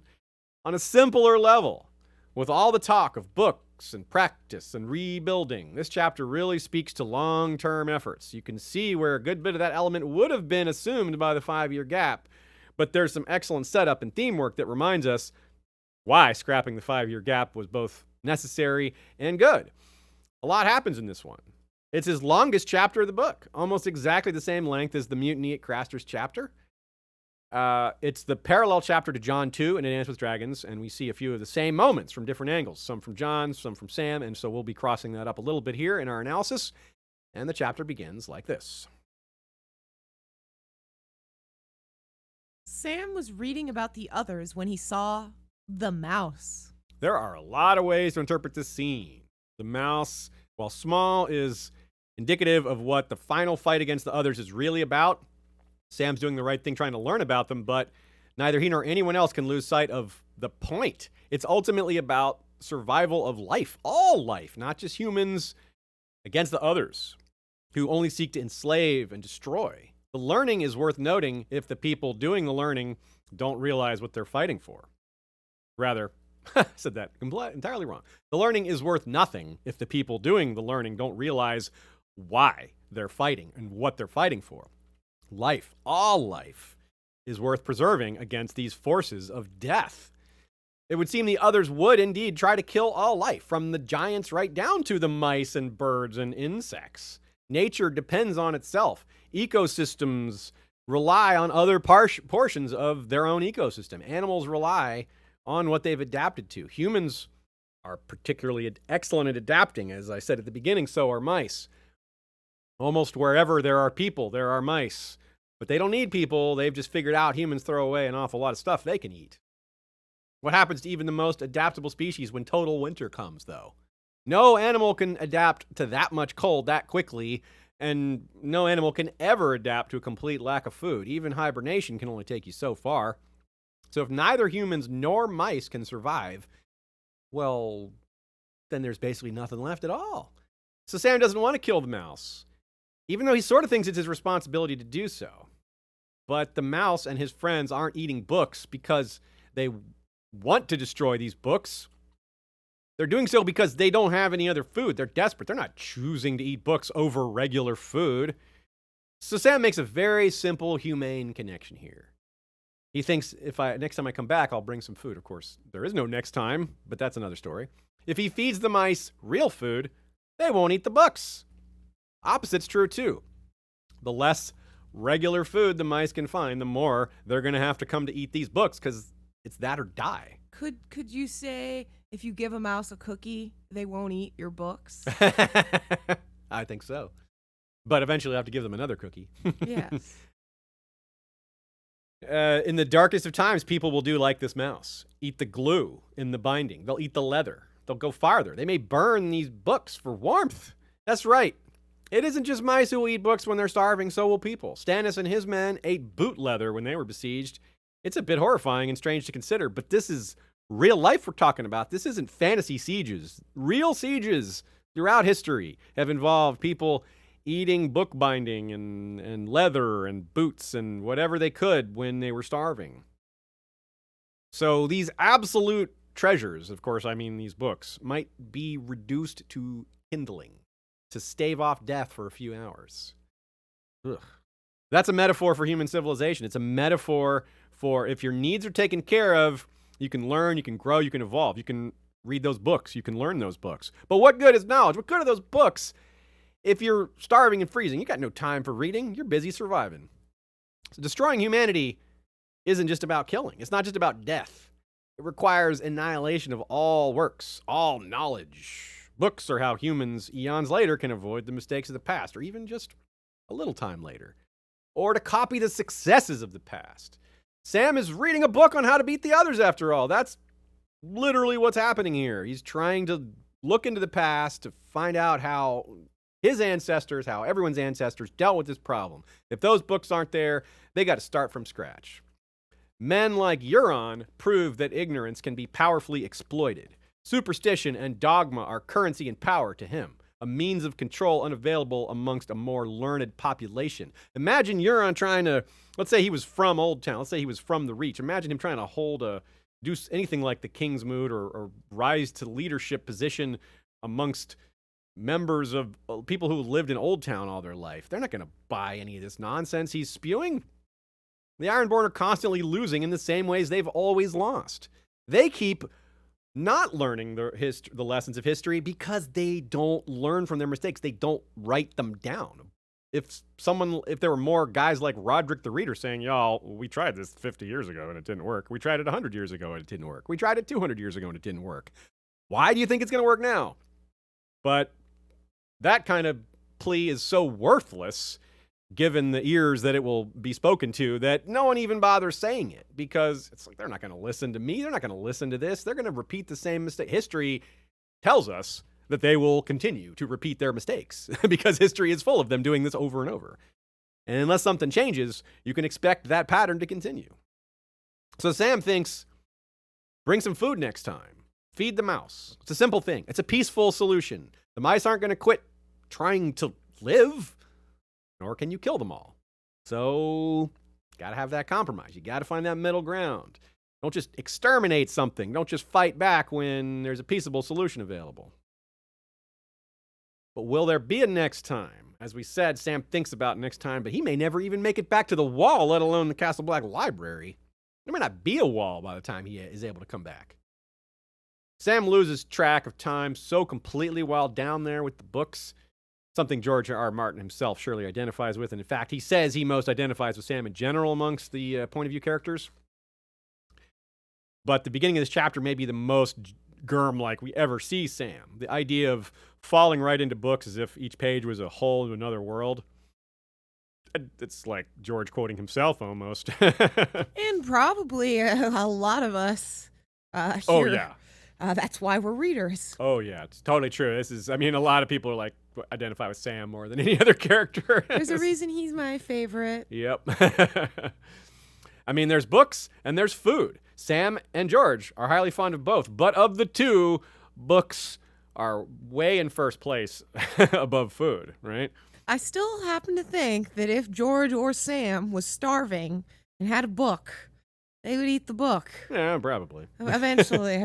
Food would win out. He would work on remembering the book and committing it to memory memorize before that book. Eat the least important pages first. Eat the cover, eat the index, the appendix, just... So he doesn't even... Yeah, because and the proof of this comes in that he's lost track of time to the effect that he doesn't know when he even ate last. Now, so that's kind of shows how books win over food. He's so lost in the books, but he can't remember when he ate. And here's what he says to himself. I love this quote. Is so real.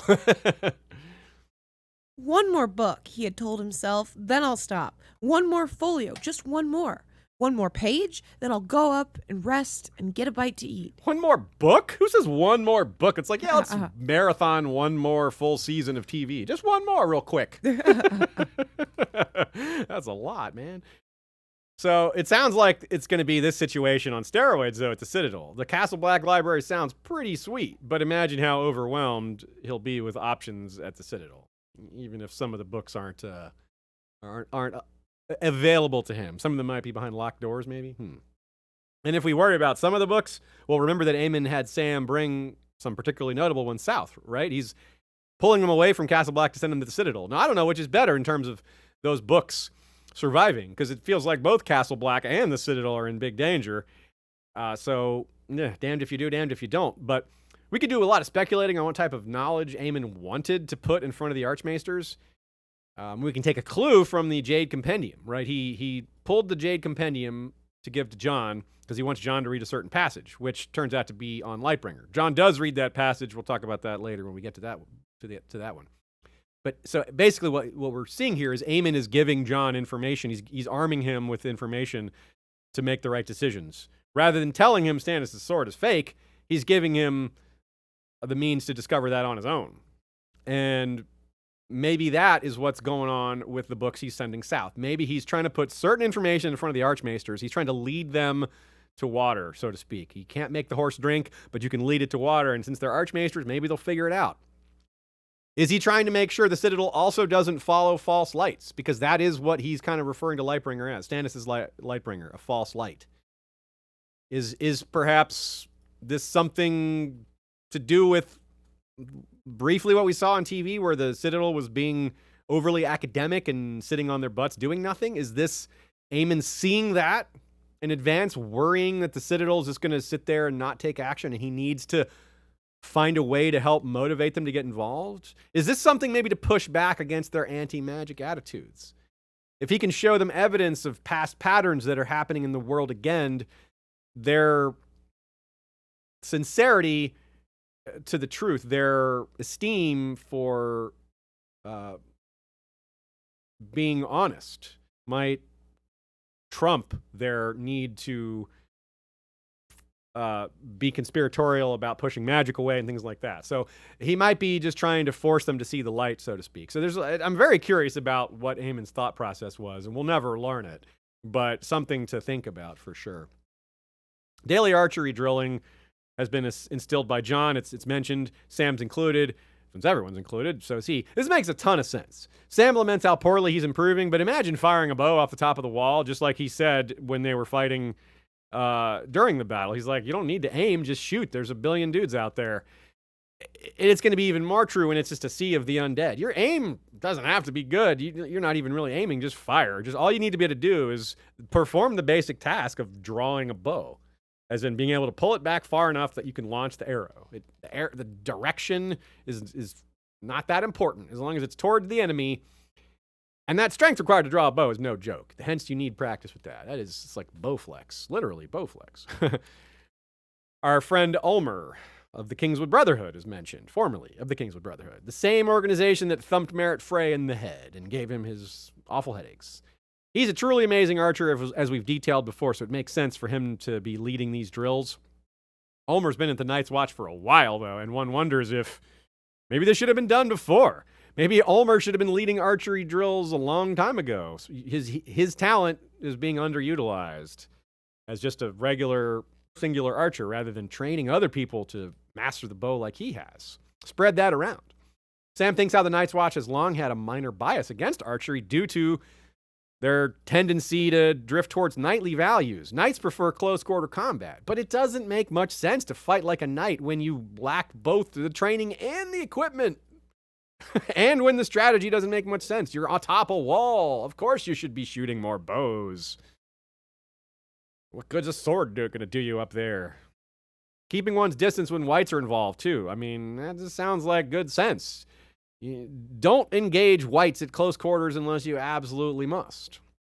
Of course, there will be times where you can't help but do that. And yes, then swords like, especially Jon's sword, like Longclaw, will be very useful. But before you get to that point, why not shoot some arrows at them? And of course, the old Jon mentions he has special equipment, and that's what she said. And he wants to be worthy of Longclaw, just like Brienne wants to be worthy of Oathkeeper. So he is extremely dedicated to his training. This is a very much a recurring point with Jon, that he trains hard a lot. And speaking of special equipment, we get the infamous mention of Dragon Steel, which, well, let's quote that. It's cool, huh? I found one account of the Long Night that spoke of the last hero slaying others with a blade of dragon steel. Supposedly, they could not stand against it. Dragon Steel? Jon frowned. Valyrian Steel? That was my first thought as well. Valyria did not exist at the time of the first Long Night, however. So the implication is either that this term is something entirely different than Valyrian steel, or perhaps, more likely, a similar formula for magical steel, similar to what the Valyrians have done. Maybe the Valyrians rediscovered the same technique. Think of Dawn, the Dane blade, which is nearly identical to Valyrian steel with the notable exception of its coloring. Dawn, as well, is older than the Valyrian freehold by a lot, apparently thousands of years. This is why theories of the making of dragons through genetic engineering can be true even while dragons are older than Valyria. Like, we would say, well, how could the Valyrians have made dragons if dragons existed before them? Why not tame dragons and make them if you can? Perhaps the engineered ones are tamer or larger or have hotter flames. I mean, it's genetic engineering. You can tweak what's going on there. It's a deep rabbit hole, mouse hole, dragon hole? It boils down to a fairly simple concept, though. There's no reason to assume Valyria figured any of this out first. Never assume something is an either-or situation when it might be both, if I may preach about information for a sec. A much more human example of this, on reread, we see how early Gilly has to part with her child, while Sam and first-time readers don't even know till the next chapter that there was a baby swap. Jon lies to Sam about it, sort of. It's a half-truth. In Jon 2, kill the boy is the ubiquitous phrase ringing in Jon's head. As Aemon is guiding Sam towards the truths written within these old texts, Jon's immediate reality is much tougher to face, and he conceals the worst of it from most people, including Sam. Sam can't bear a mouse even to save the books, whereas Jon has lost the freedom for such choices. He has to be harsh with his friend and everyone else too, Gilly as much as any of them. So while Sam has this almost privilege to not kill this mouse, Jon is killing the boy within himself. So they're living different realities right now, even though they're focused on similar goals. The conversation touches on why the baby swap was made, though. Jon says Gilly is upset about Mance's pending burning. That was the half-truth. And we get a great line from Jon. I've heard the same from others. King's blood to wake a dragon. Where Melisandre thinks to find a sleeping dragon, no one is quite sure. It's nonsense. Mance's blood is no more royal than mine own. John. Look in the mirror, buddy. You're the sleeping dragon, and that blood is royal, all right, which means Mance's is too, I suppose. King is a human concept, right? It's the same thing as the Varys riddle.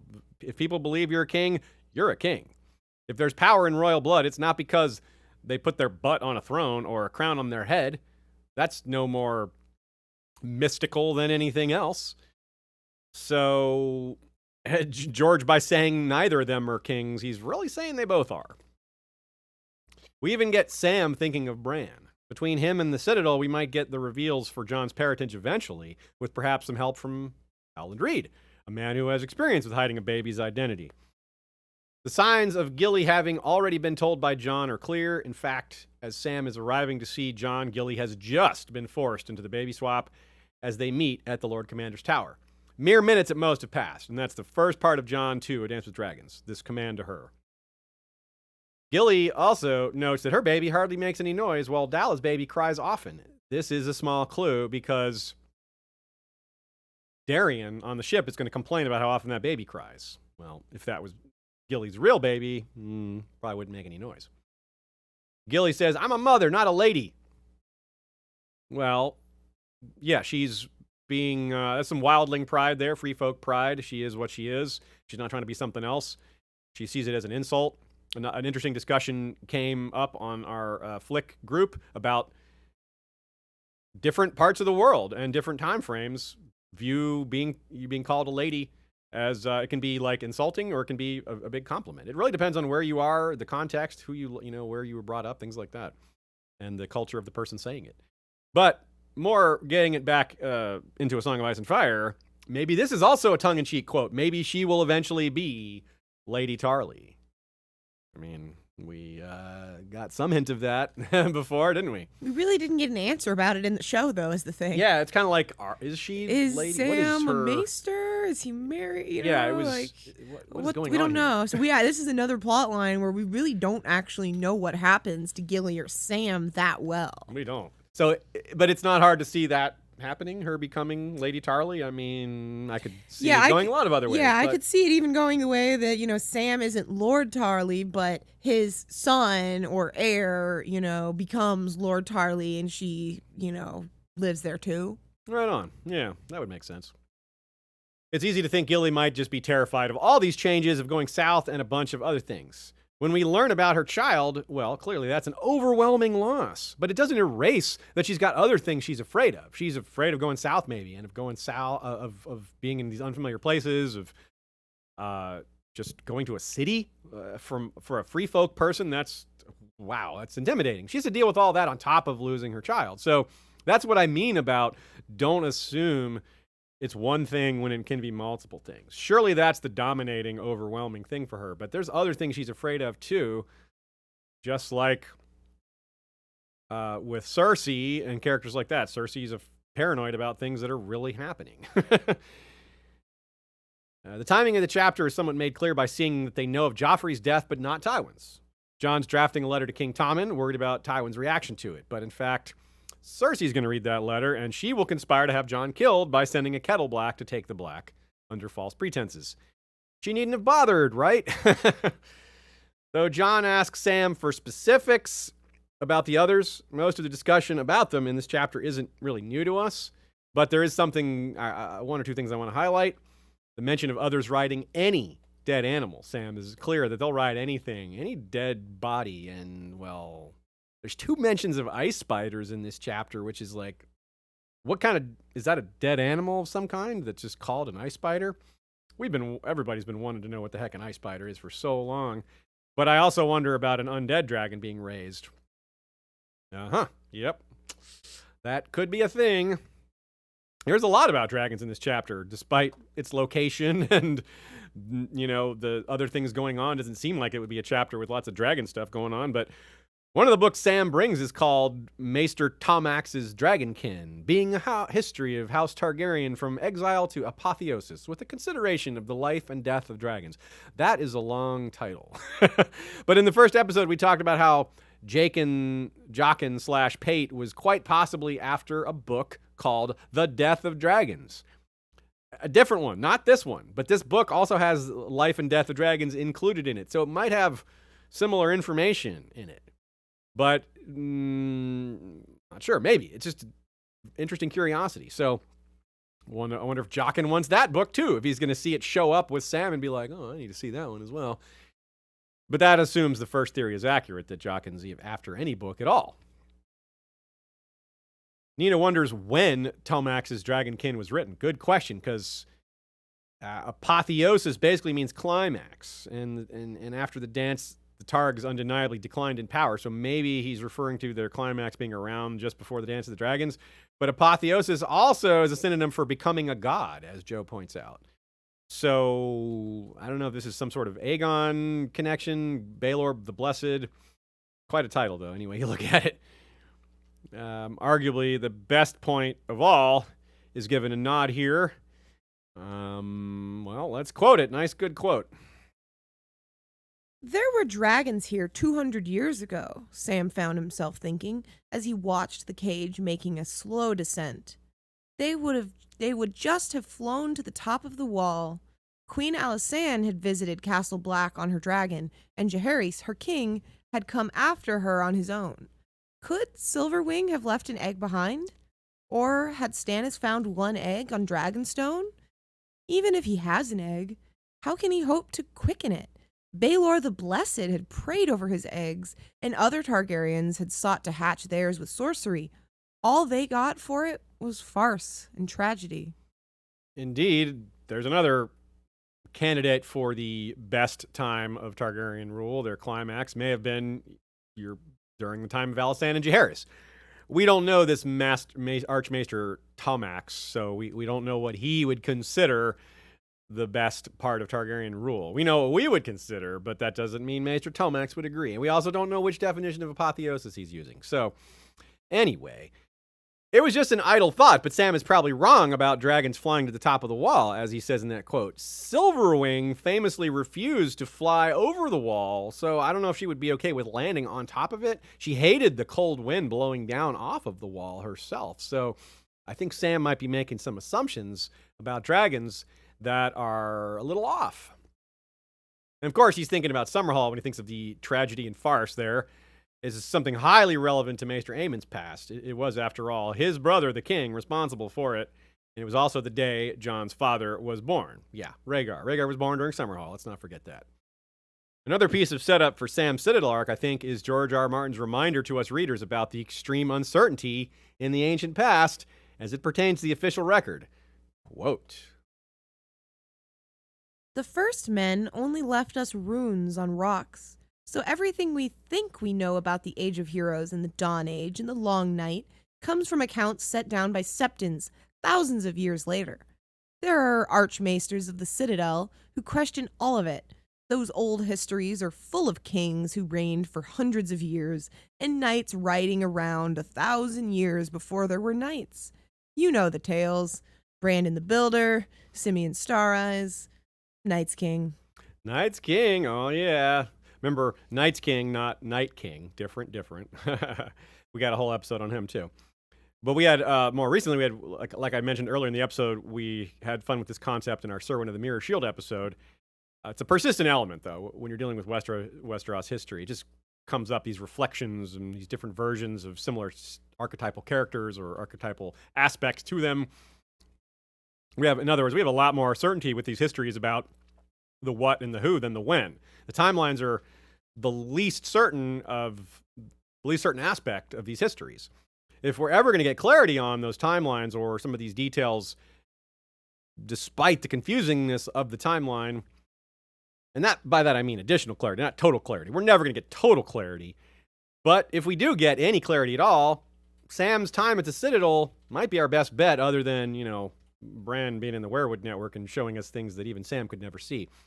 As a witness to the others, maybe, and given these under orders from his Lord Commander, Sam's focus at the Citadel is going to be different than a typical Maester. Because, again, they're kind of anti-magic, this culture of poo-pooing magic and putting it down. Sam is not going to fall for any of that because he's a witness to it. He's like, you guys can't tell me magic isn't real. I've seen it. I've seen the dead walk. I've seen the others. I saw this fairy demon creature melt when I struck it with obsidian. So even with his fear and sometimes his cowardice, no one's going to convince him otherwise. And it's going to be maybe his job to convince them. Unfortunately, he doesn't have a lot of proof. It's not going to, just like the other members of the Night's Watch didn't believe him that he killed another. I don't know that the Archmages of the Citadel will either. And if that part of the story they think he's lying about, then that's just going to cast doubt on everything else he says from their perspective. So I worry at Sam struggling to be believed. When Jon breaks the news to Sam that he's being sent south, Sam falls apart, and it's almost entirely due to the fear of his father. It's so painful to see just how incredibly terrified Sam is of Lord Randall. All that courage he earned beyond the wall vanishes when his childhood trauma is brought to light again. Jon has no patience for it, in part because he doesn't understand it, and Westeros doesn't exactly understand trauma well in general. Jon breaks it down intellectually. He's like, you've been beyond the wall. How can this scare you? He just doesn't get it, so it frustrates him and annoys him. Most of early Feast is setup, new locations and POVs and plot lines. While many chapters drop us right into that, Sam starts in an unfamiliar corner of a familiar location, right? He's at Castle Black, even though we've not really seen this library very much. It's not exactly a new location overall. Soon he's going to be in a much bigger library, and one of the most exciting things about this chapter is how well it clarifies that this is Sam's greater purpose in the story. To be a knight of the mind, to fight with his brain, with his talents for learning, how his obsession with books, savagely denigrated by his father, is likely to prove far more valuable in defending the realm than any skill with sword or bow could ever match. A part of me wants Lord Tarly to see his son's knowledge prove invaluable to the realm so he can know how wrong he was. Standing up for loved ones isn't all about martial prowess. Against most threats, a variety of skills are needed for victory. Real war, this is true. It isn't all troops in the front lines fighting the battles. Certainly they're important. But there's men and women making weapons, supporting the war efforts in other ways. There's so many other parts to war that don't involve combatants. And in wars like this, that's even more true because we've got supernatural elements. We've got very low information warriors here. Most of the people of humanity doesn't even know this enemy exists, let alone knowing how to fight them. Against most threats, a variety of skills are needed for victory, is a good way to summarize that. But men like Randall Tarly, they seem to have forgotten this if they ever knew it. Speaking of being inflexible and narrow-minded, in the Winds of Winter, I predict there are going to be many lords and knights who do not adapt to the types of warfare that are coming to Westeros. It's not just fighting the others that requires a new style of war. Golden Company, Unsullied, Dothraki, even the Faith Militant, whose leader we just saw in Brienne 1. None of these guys are big on knightly combat. The Golden Company is only part that, but they also work in cavalry and archers to a different degree and different style than Westerosi knights do. This is exactly reflected with that archery discussion from above. Knightly combat is a cultural ideal, but a bad fit for the Watch. Leaning too heavily on methods that don't work is a path to failure. It's a path to doom. You have to use what you have, not what you want to have, not what your ancestors had. Your ancestors may have had different tools to fight their enemies, and their enemies may have been different. When the methods don't work, you find new methods. You don't stubbornly cling to the old methods hoping they work eventually. No, you gotta adapt. And if you can't adapt, or as part of adapting, you look back at the old books. Use the knowledge of your ancestors. See what solutions they had. Hopefully do that before someone burns that for warmth. Jon has understood a lot of this for a very long time, even before he gained perspective beyond the wall. Recall how he got Sam out of training with Alliser Thorne. Remember that scene? He convinced Maester Aemon that Sam would be extremely valuable to the Watch, but not if they wasted their time trying to make him into a swordsman. His point was, no matter what you do, you're never going to make Sam into a warrior, but put a chain around his neck with many medals, make him a maester, now you've got something. Now you've got a useful member of the Night's Watch. A far greater and deadlier weapon as far as the others are concerned. Who do you think the others consider a greater threat to them? Sam, or just Randall Tarley, or pick any random warrior. I bet the others would be more worried about Sam than Stannis. So I think Sam's going to be worth, by the end of it, 100 or more Randall Tarleys. And won't that be sweet? Now we get the snowflakes in the hair. Oh boy. We've seen that a few times, and it generally doesn't say good things. It might mean that this is goodbye for Jon and Sam. And when I say that, I mean that I don't think they'll never see each other again, but when they are reunited, Jon's just going to be an entirely different person. He's going to be undead-ish, or fully undead. I just don't know what to call that. So... yeah, we saw that with Robb. And then other Starks remembered Robb, the snow melting in his hair. Yeah, this is a recurring thing. And it's sad. It is sad. But also, what about Gilly? Will Gilly ever be reunited with her child, her real child? I mean, she's basically a mother to this new child. She's adopted Dalla's boy. But that doesn't mean she's going to forget about her own child. So I wonder if that's ever going to come back around. Comment from Lefiza on Flick. I'm just going to quote what she says here. Gilly seeing her child again would explore yet another layer of parenthood. For someone adopted like Theon, we have their perspectives and struggles with identity of comparing importance of birth parents with those who actually raised them. With Gilly, we get the parental view of that. Yeah, that's true. Good take. Joe says, opening with the rubbing of eyes, meaning the chapter starts that way. It's incredibly similar to Melisandre's chapter opening. There was a hint of connection between these two when they met in A Storm of Swords. And Joe thinks there's even more evidence that they're going to be important to each other again later in the story. Clearly, it's got to be later because they're about to be separate for at least a while. They're two very different styles of bringing knowledge to the table to help the army efforts, right? These are the individuals who maybe are worth 100 fighters with what they can bring to the fighters, and maybe more than that. Jamie, let's see. No, I talked about that already. It's a sign of things to come when Jon sends his friends away. It's not great. You understand what he's doing, that he wants people he can trust in other places, but it's really going to bite him in the butt not having his friends around, the most loyal people. It's very anti the philosophy of Visenya, who formed the Kingsguard. He was like, look, when you're the king, you got to have loyal people around you at all times. It's not even their skill at arms that matters. It's their loyalty that most matters. And Jon is sending the most loyal people away, and sure enough, he gets stabinated. And you wonder, too, what Sam's presence would have done. It's not just the protecting him from attacks. It's protecting him from his decisions. Sam might have talked Jon out of some of the calls he made by giving him counter advice or saying, well, have you considered this? I think Jon really needed an advisor, kind of like Ned did, you know? This whole paper shield business, Sam gives good advice on that. The whole thing with Tywin and how to handle it. That's why we can sit here and say, man, if Sam had been there to give advice on some of these other matters.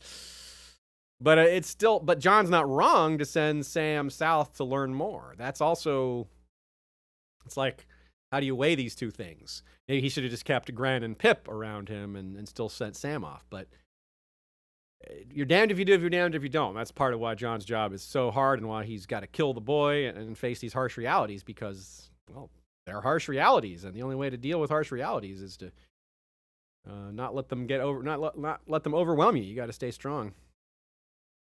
Maybe this might be the only sighting of a direwolf in the entire book. Ghost in this one little bit. It's funny. Ravens are getting harder and harder to ignore, huh? The raven here says blood. Blood, says the raven. Blood raven. And another reason to think of blood raven here is that Sam notices the raven seems to be reading over Jon's shoulder, reading the letter. Yeah. It's funny, too, that Jon distrusts Tywin's willingness to help the Watch. And we, from our side of things, we saw how completely just cynical Tywin was about the Watch's loyalty or lack thereof. He's like, yeah, sure, if Mance Rayder destroys them, maybe we'll just ally with him. So, yeah, Jon, you're on the right track there, thinking that Tywin won't make a good ally. All right, a few thoughts from you all. Richard Tabor says, showing some love in a PSA. Cat said 150 likes for those watching live.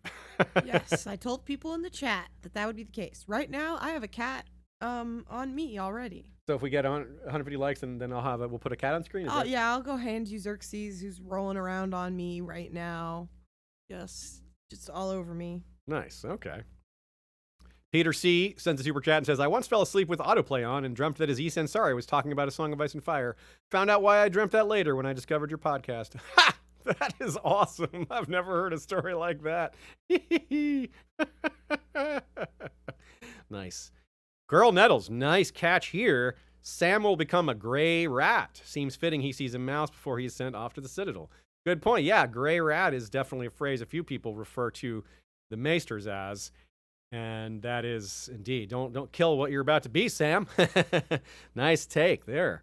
Barrel Raider says, spelled like Mance Raider, imagine how Sam would freak out if the Walgraves Ravenstar shouting snow, snow. What if that is how they are trying to tell Sam that Jon is dead? Oh, yeah. How about that? Interesting call that the Ravens down there are in touch with what's going on in the north, and a little of that bleeds through. Wow. That's a good idea for some creepiness for sure. And it could happen, something like that. We see that Jon's friends are just a little resentful that he can't spend time with them anymore, and that's a little sad. But from Jon's perspective, he just has no time, and that just goes with the sadness that he can't even rely on them in the way he needs to. Here's a little quote from Jaime's arc. We all shed our blood for the Watch. This is what. Sorry, that's not from Jaime. That's what Jon says when the Raven bites Sam's finger. And then Arthur Dayne says to Jaime, all knights must bleed, Jaime. Blood is the seal of our devotion. It's very similar, and that's, of course, it's not a surprise to find similar language used between Night's Watch devotion and Kingsguard devotion. They have so much in common with regards to abandoning their families, putting duty first, giving up titles, and all those old loyalties, similar to that. We get a dual mention of the cider, the fearsomely strong cider. Aemon just says he's looking forward to having that when he gets to the Citadel. And, of course, we talked about that a lot in the prologue and how it's mentioned even back in the Hedge Knight. Tree Girl with a great catch in Jon's chambers. There's a suit of half-made ring mail just sitting there. Easy to just look past that, but it might be a tribute to Donal Noy, who was sort of acting Lord Commander while things were chaotic there before the choosing, before his death. And so her suggestion is that Jon left that half-made ring mail as a tribute to him because that's what his job was. He would have been the man doing that work and finishing that ring mail and such. Trigger also says, in a perfect world, we'd be able to buy copies of the Jade Compendium. Yeah, that's so true.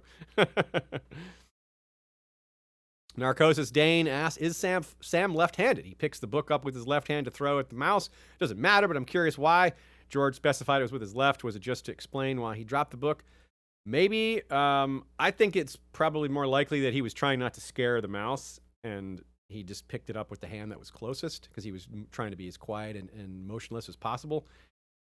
But I am curious now, too. I wonder, maybe we'll be keeping our eye out for what hand Sam picks things up. Surely he'll be writing something eventually. Maybe we'll see what hand he writes with. Girl Nettles says, I'm surprised Mormont didn't send someone to be Maester before. Aemon is really old, or is that the Citadel supposed to send a Maester to them? How does it work? Yeah, the Citadel should be sending someone to them, but... I mean, doesn't the person they send, aren't they, supposed to be part of the Night's Watch? I guess that's a... So isn't it a kind of a weird backwards thing where the Night's Watch does need to send someone? Maybe you're right. Honestly, Girl Nettles, I don't have a 100% solid answer on that. I don't know how the Night's Watch arrangement works. We know how it works for everyone else, but yeah, the Night's Watch arrangement with Maesters is... I don't know that we have a lot of evidence. I don't know. Like, Aemon wasn't in the Night's Watch. He was in the Citadel first. Yeah. He did So- officially take Night's Watch vows. Yeah, so I guess there could be maesters who chose to take their vows, but who would want to? Yeah. One. And two, it seems like there'd be more likely for there to be people in the Night's Watch who really want to go, become a maester. Yeah. But it also seems like the Citadel might be like, I don't think we want a criminal. Well, and part of the difficulty here is, I mean, yeah, right. They need to send Qyburn up there. But part of the difficulty is that Maester Aemon has been the maester on the wall since for 60 years or something. So we just don't have precedent before that. We don't know what happened. We don't know what the maester before him. Did they have a maester before Aemon that he supplanted, or were they maesterless for a while until Aemon showed up? So, yeah, I guess so. It's a great question, but I don't have an answer. Okay, let's go on to the last chapter of the day. Arya 1. The gang meets the Titan of Braavos, a.k.a. Arya Stark, Eater of Worms. New location and new beginning for her with a very familiar character. It's a big change. Like Bran, we don't have a bunch of chapters with her anymore because she's no longer observing other people's plot lines while performing her own plot line. Bran was witness to everything at Winterfell. He was seeing the Boltons. He was seeing the Manderleys. He was seeing the Karstarks. He was seeing just lots of other people, lots of witnessing, Theon's invasion, all that stuff.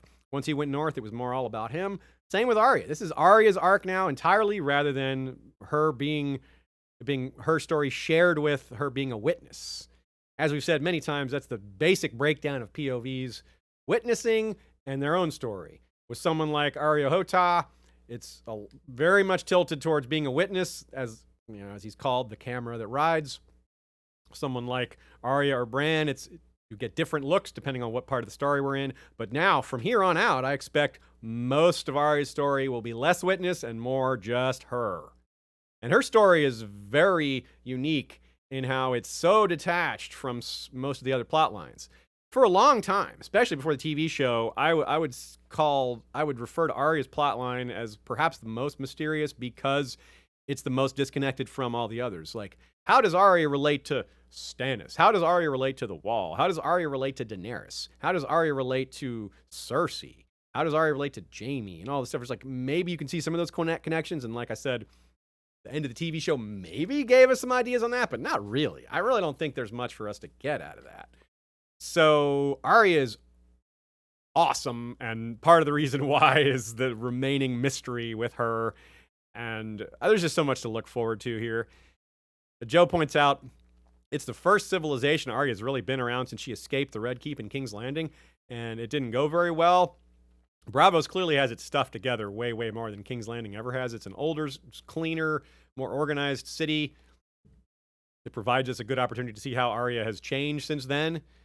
And as huge as Braavos may be, it's a massive difference because there's no one there hunting her. All over Westeros, people are on the lookout for her. There's people. She's not safe in a lot of places, but here she can just be out in the open if she wants, and then that fear is not gone, but abated quite a bit. So she may not have great reason for optimism, but she has some reason that for things to look a little better, in part because, well, how could it be worse? And here's the opening quote. Faint and far away, the light burned low on the horizon, shining through the sea mists. Though her mother's POV is gone, these descriptions of Braavos evoke memories of Catelyn chapters, which I still maintain, and a lot of y'all have agreed, they may have the best descriptions of weather and scenery and things like that. Braavos and Old Town look a lot different, but they are both large port cities that have people from all over the world passing through to trade and spread news.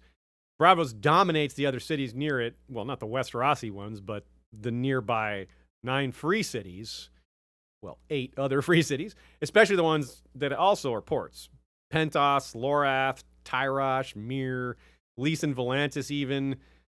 Those are farther away, but they feel the pressure too. The claim made to Arya in this chapter is that the arsenal of Braavos can make a war galley in a single day, which is super, super impressive and not unrealistic either. I believe similar pacing had been done in some real-world examples, but not modern warships by any means. I think Venice had a similar capacity, if I remember correctly, at their heyday. And of course, Braavos is heavily influenced by Venice, which also had, canals throughout the city. So we see this, though. We see them prove this claim about war galleys, or at least seemingly prove it, because in a Fire and Blood, they take large losses in one particular battle, and then it's mentioned that they seemingly replaced all those lost ships in a really short amount of time, so looks like proof to me.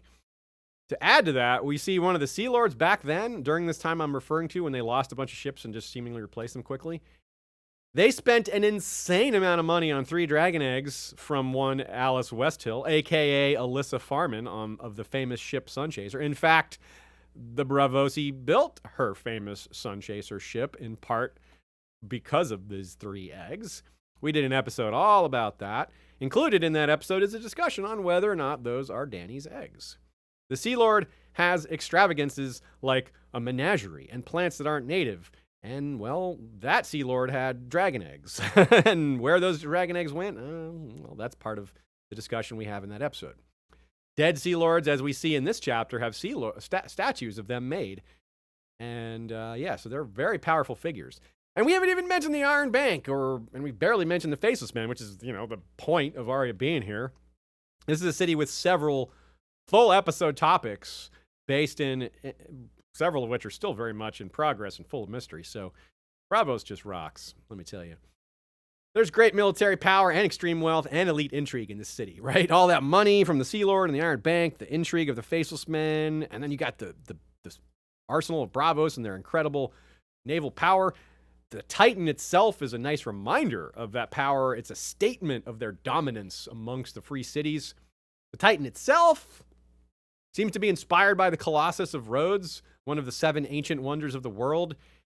Rhodes is an island in Grecian lands, but the Titan is like 4 times taller than the Colossus of Rhodes was. The Colossus of Rhodes was like 108 feet or something like that, so very impressive. But the Titan's like 400 feet.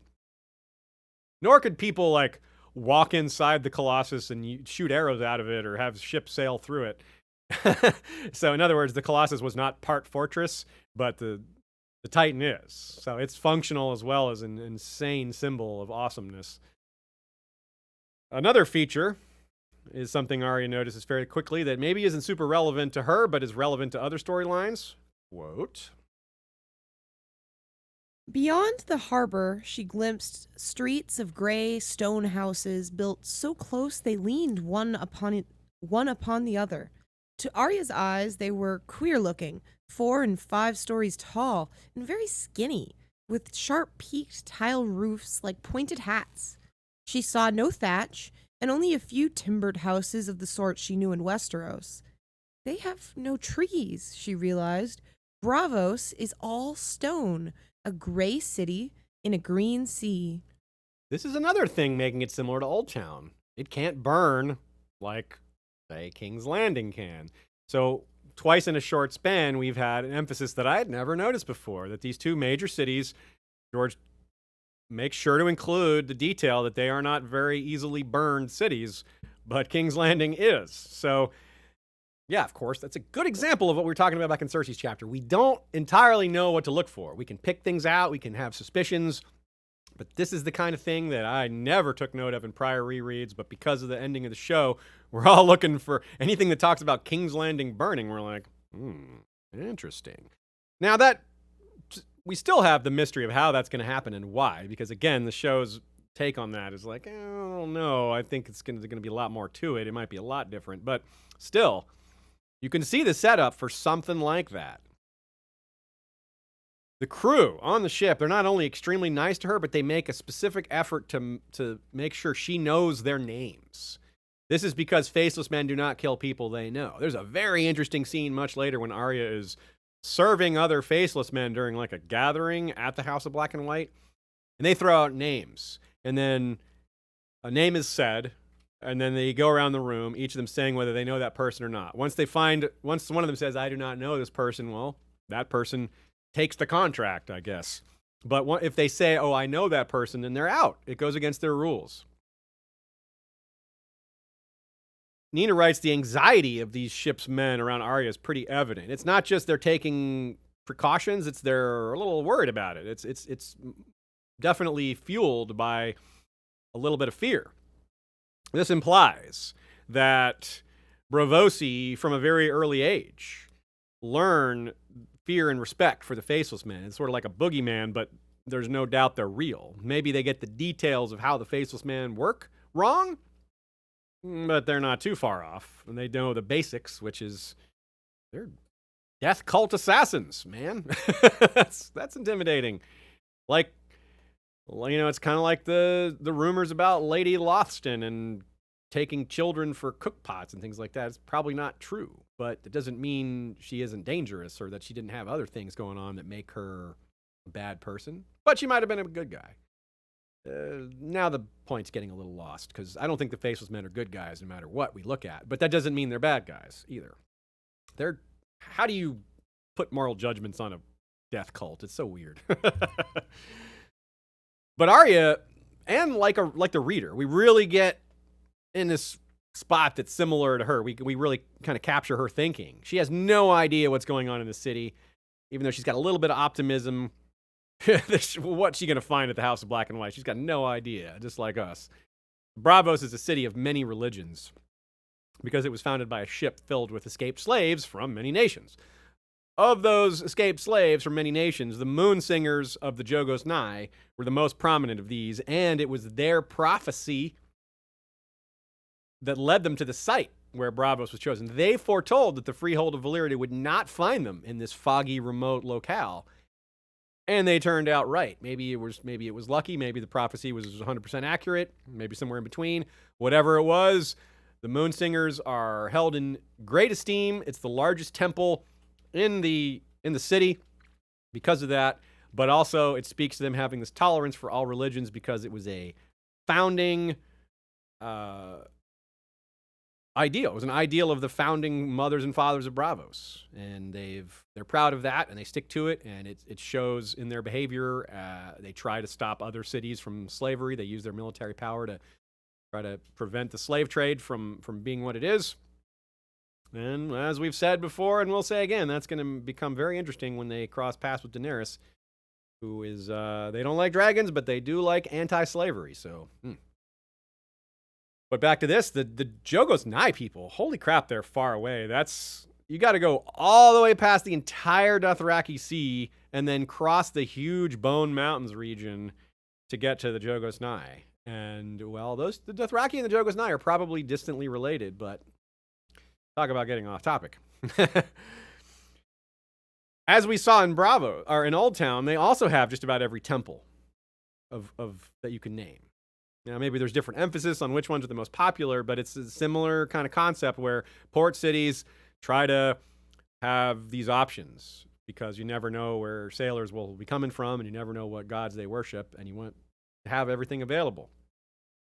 Notable, though, out of all the ones mentioned, there's a pretty big R'hllor temple in Braavos as well. That may matter, again, wrapped up in all this Dany stuff and Azor Ahai Reborn and Venero and Volantis and breaking of the slaves and the slaves recognizing Daenerys as the same thing that Venero recognizes her as, which is Azor Ahai Reborn, and boy, that's another big rabbit hole.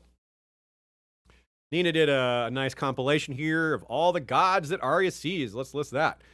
We got the Weeping Lady of Lys, that's pretty straightforward, the Weeping Marble Woman. A man with a lion's head seating on the throne of ebony, that's pretty clearly the Lion of Night of Yi Ti. A huge horse of bronze and iron, most likely the horse god of the Dothraki.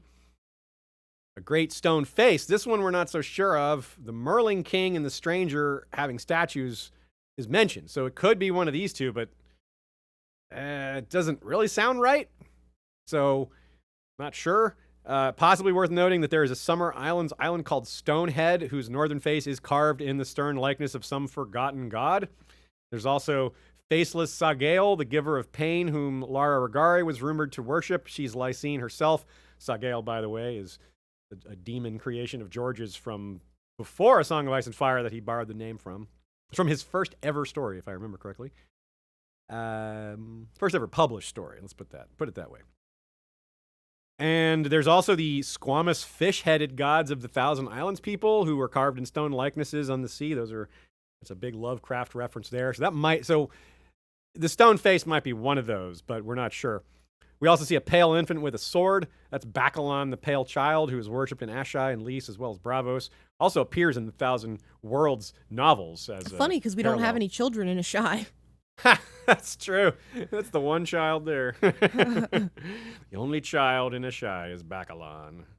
A shaggy black goat, the size of an aurochs, clearly the black goat of Qohor.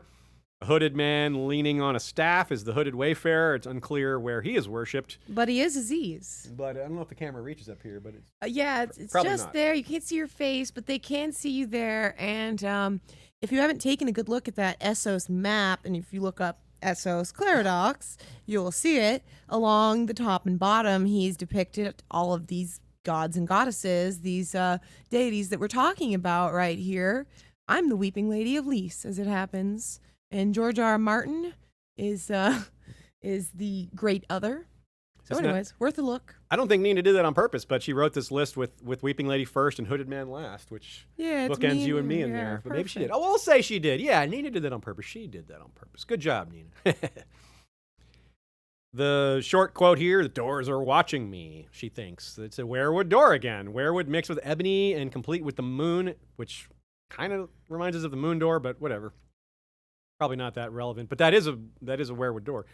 As we said 1,000 times, if Bran or someone can ever figure out how to watch through dead werewood, well, then that would be important. Because this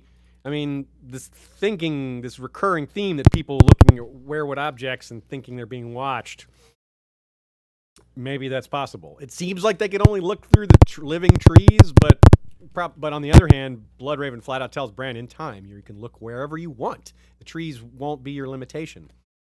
So, the door opening on the password Valar Morghulis. Is that why it opened? Is it because she showed the coin? She holds the coin out and says Valar Morghulis. The door opens seemingly without a person doing it.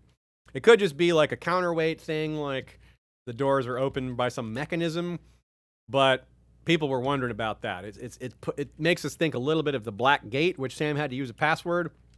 And pardon me while I pick up my phone here, because someone sent a question that I noticed just before we got on here, and I didn't put it in the document. Lady Kilara says, I was wondering two things about the House of Black and White. Did the door open because of the Valar Morghulis password, or because the coin, or because Jaqen knew she was out there? And the second part of the question is about the smells and how they remind her of Winterfell and how they calm and ease her. So I'll address the second part separately. But the first part about the door, I guess I just don't know. I suspect it's just a counterweight thing, like Varys's bed being lifted by something a lever that they can't see. I don't think it's magic. But I do think that maybe the password is what they're looking for. That is the password you need to say. But because we see people coming in and out all the time. We see people just walk in with gut stabbed and drink the poison to ease their passing, to give themselves mercy. That's what Arya is seeing. She doesn't realize what she's seeing at first, but that's very clearly what's happening. So they didn't have iron coins. So I have to think it's Valar, either because she said Valar Morghulis. On the other hand, maybe the other people are let in because it's clear they're dying, and there's a spell on the door that allows people who are dying to come in. So it's really hard to say, but I lean towards the non-magic explanation, because there's so much in this world that people try to make look magical using mundane means.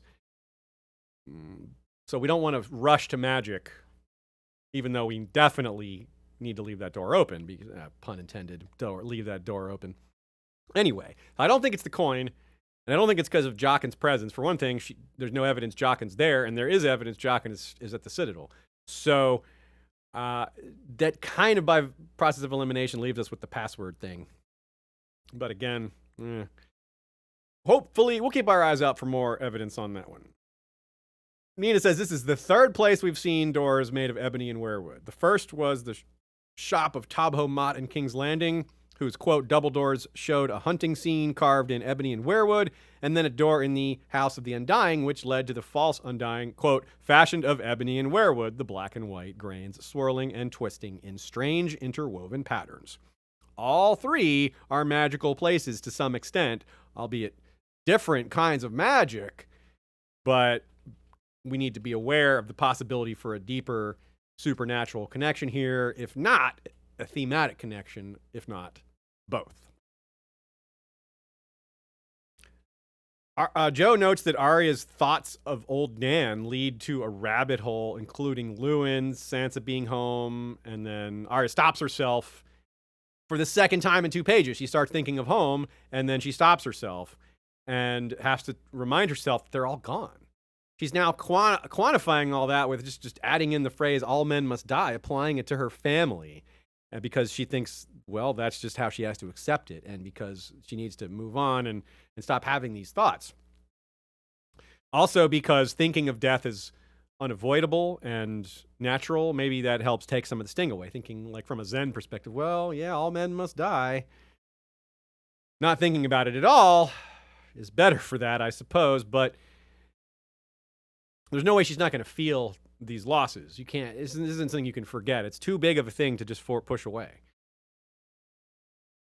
There's lots of names associated with Arya, and it's not a surprise that she's ready to leave the persona of Arya Stark behind, because that persona has been through a lot, and adopting a new persona maybe helps her distance herself from some of that trauma. But she's so talented, she's so skilled, and she's so stubborn. She's not going to easily abandon these thoughts and these loyalties and this identity that she has. Thinking about Needle and the old gods again leads her to the reminder that her family is dead. The Red Wedding isn't that long ago. She's still feeling that pain on top of the rest. So how to deal with all this? The list helps. Going through the list, the mantra, and learning from the Faceless Men, which is just beginning, having different attitudes towards life, things like that. Well, specifically towards death. Now, back to the pool. First-time readers are like, what on earth is going on here? Even rereaders can be a little confused by this. But yeah, what's happening is people come in, drink that fountain, which is full of some sort of peaceful poison, and they die from it. It's like assisted suicide, because as Arya saw, one person had a gut stabbing, which we've been told many times, you just, not in this world, you do not heal from that. Except on the TV version of that world, you heal from that even when you fall into open sewers. Anyway, so she doesn't understand what's happening, but this is when we come back to Kilara's question about the smells, which other people have mentioned as well. The smells, I think that is designed to put people at peace, because it's soothing them towards this path, helping them take their own lives, helping them find mercy through death, through ending their suffering. But it's a hard step to take. So easing that pain, you can see why that would be needed. It's almost like a little bit of, I don't know, like a painkiller or something like that. So I'm with you all who think that the smells are part of the evidence of that, and that it's maybe tailored to things they already know, because it made Arya think of home at first.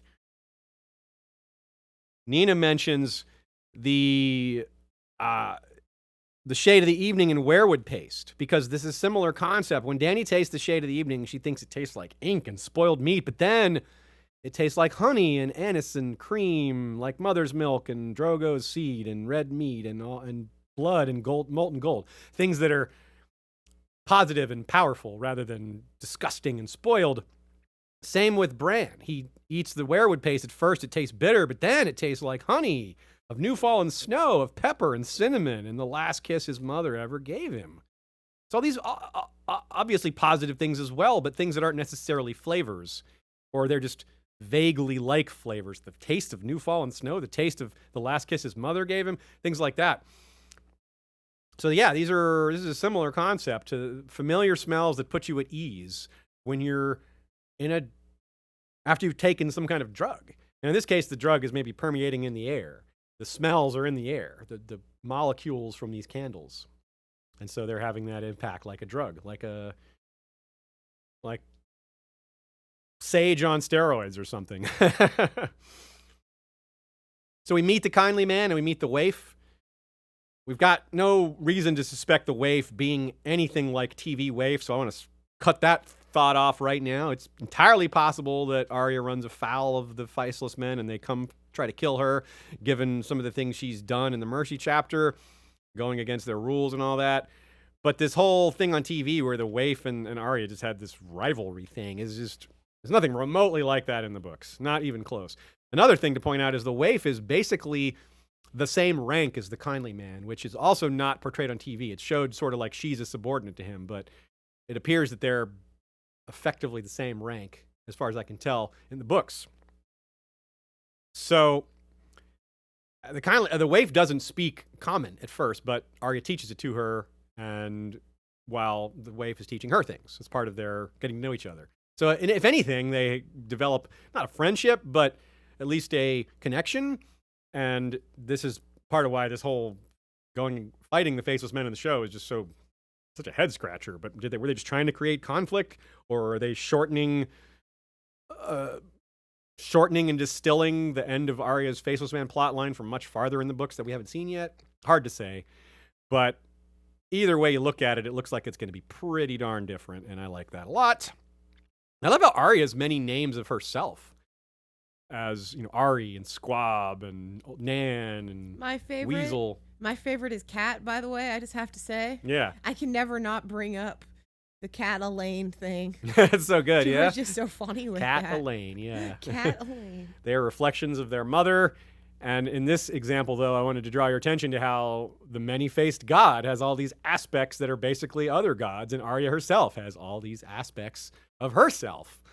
Ari and Weasel and Nan, all these are all versions of Arya, but they're all the same person, even though she even treats them as somewhat distinctly separate, while never truly forgetting that they're all her. And this is a mirrored concept around the world with different cultures. We see this concept with the Azor Ahai myth, where so many different cultures have their version of the hero that fought the darkness. And is that one person? Is that many people? That's a different topic. Arya's chapter ends surprisingly similar to Cersei's. She was thirsty, but for blood and not water, and Arya hungers, but for vengeance, not food. That's very similar. Of course, Arya has very justifiable reasons to want the people she wants dead, where Cersei has Cersei's just being Cersei. She has people she wants dead for her ambitious personal reasons, and because she's paranoid about Tyrion, thanks to the Valonqar. But she's not wrong to be worried about Tyrion now. She's just blaming the wrong things on him. Okay. Let's see here. I hope I answered everyone's questions. We got a few more here in the section that I'm going to get to here, but we're getting close to our wrap up. Rudy Flager sends a super chat, says, my favorite YouTube channel. Thank you guys so much. Do you think Arya's endgame will be the same as in the TV's ending? Is it possible she ends up protecting Bran and the Kingsguard or becoming new Master at Arms? Yeah, great question. I love the idea of the sort of Alyssa Farman style ending for her. It is shown in the TV. She goes west, and we looked for that when we were just starting Valar Rereadis. And in her early chapters, there is strong evidence for that. She thinks about Nymeria taking her people across the sea. She thinks about sailing and being drawn to docks. And this happens at Braavos, too. She's drawn to the docks. She hangs out around. Both Alyssa and Arya were in Braavos. Yeah. They would have seen the same things, been to the same places, potentially, So I do think she's following that path line. The stinky thing about what the show did there is they didn't really build up to it at all. They just did it. They're like, here she goes. This is what Arya's doing. There was very little to suggest she would go that route. Not nothing, but very little. So that's what I look forward to is the book setting that up for us, showing this journey for her and showing why she would want to do this.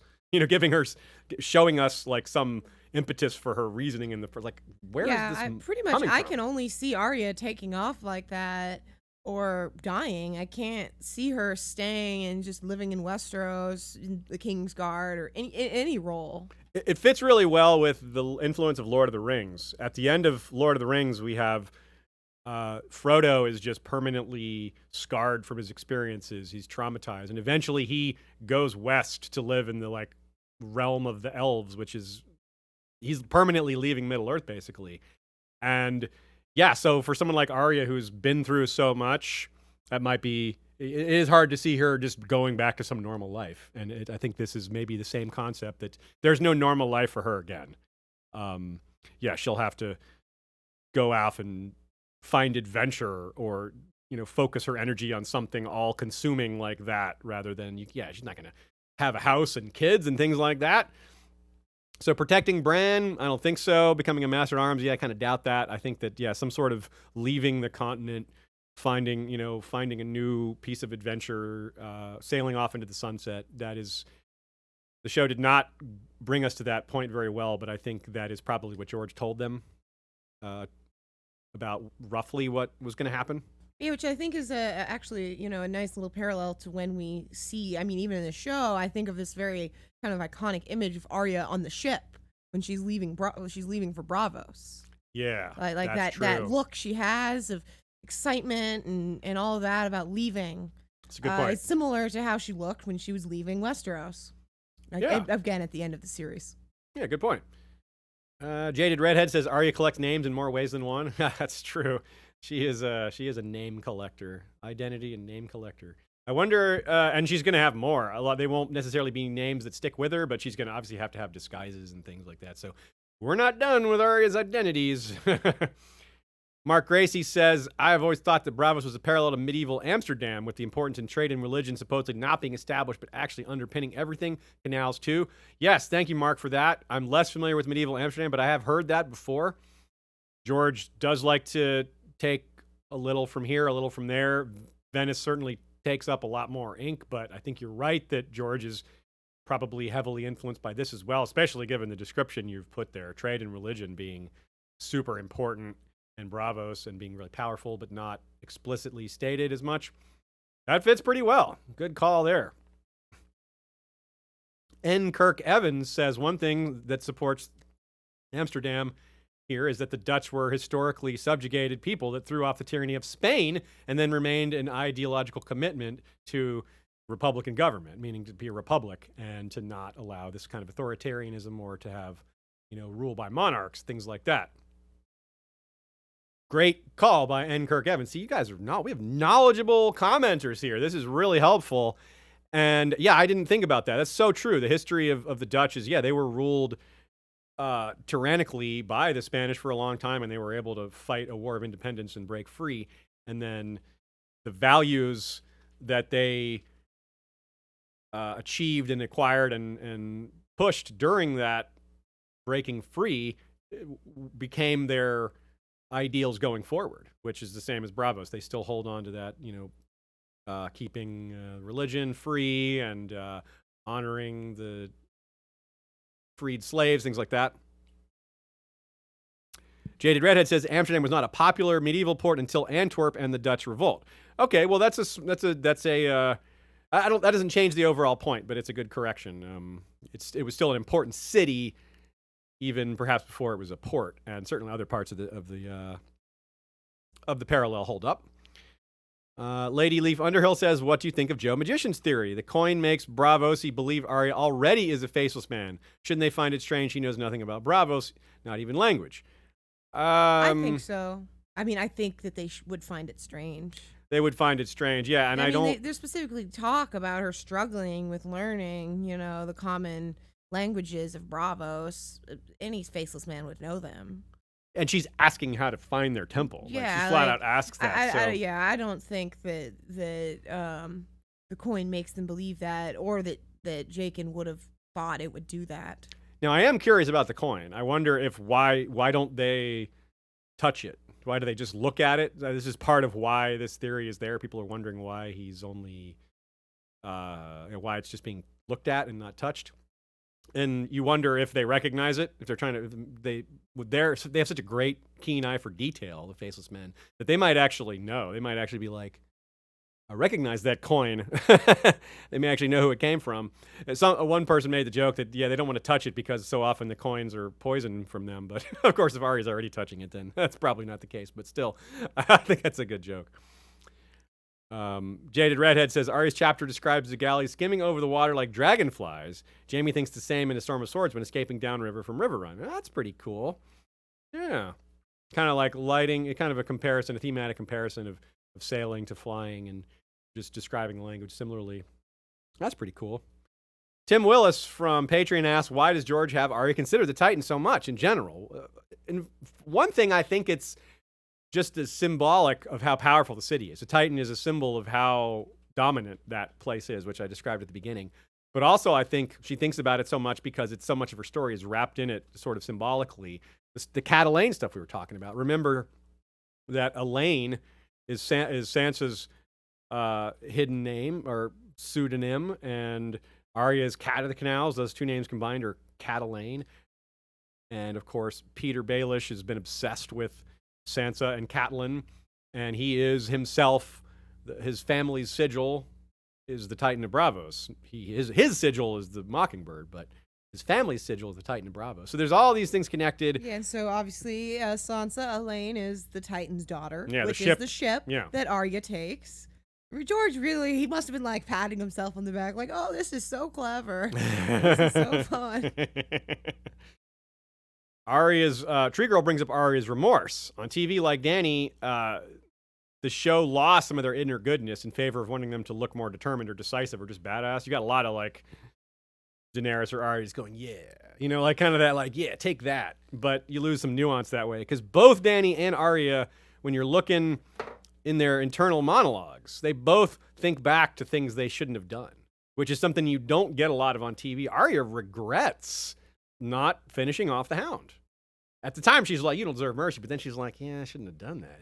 And she regrets killing the pimply squire because he's just a little boy, even though he's older than her.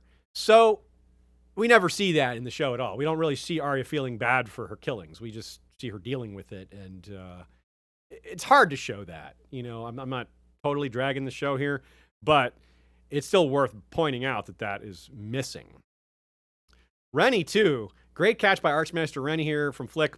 Reminds us that all this attention that Arya is giving to her sword needle, it's partly her identity wrapped in it. Not just the revenge part, but that is part of it. The show distilled it to that, but that's only part of it, not all of it. Good thing to be thinking about. As much as we've been wondering about whether Arya will have Dark Sister later, we should be looking for clues for that. We should be aware. We should be looking for evidence that Arya will one day wield Dark Sister. And the way she looks at Needle and the coin, things like that, be thinking of Dark Sister. Just like I want y'all to pay attention to evidence of Cersei's Valonqar story coming out here and there. With Arya, we're looking for clues that she might wield Dark Sister later because it's an open theory. Look at this beautiful white cat. And I don't mean white like W-I-T-E. This cat has blue eyes. He is a White Walker kitty. You got a good...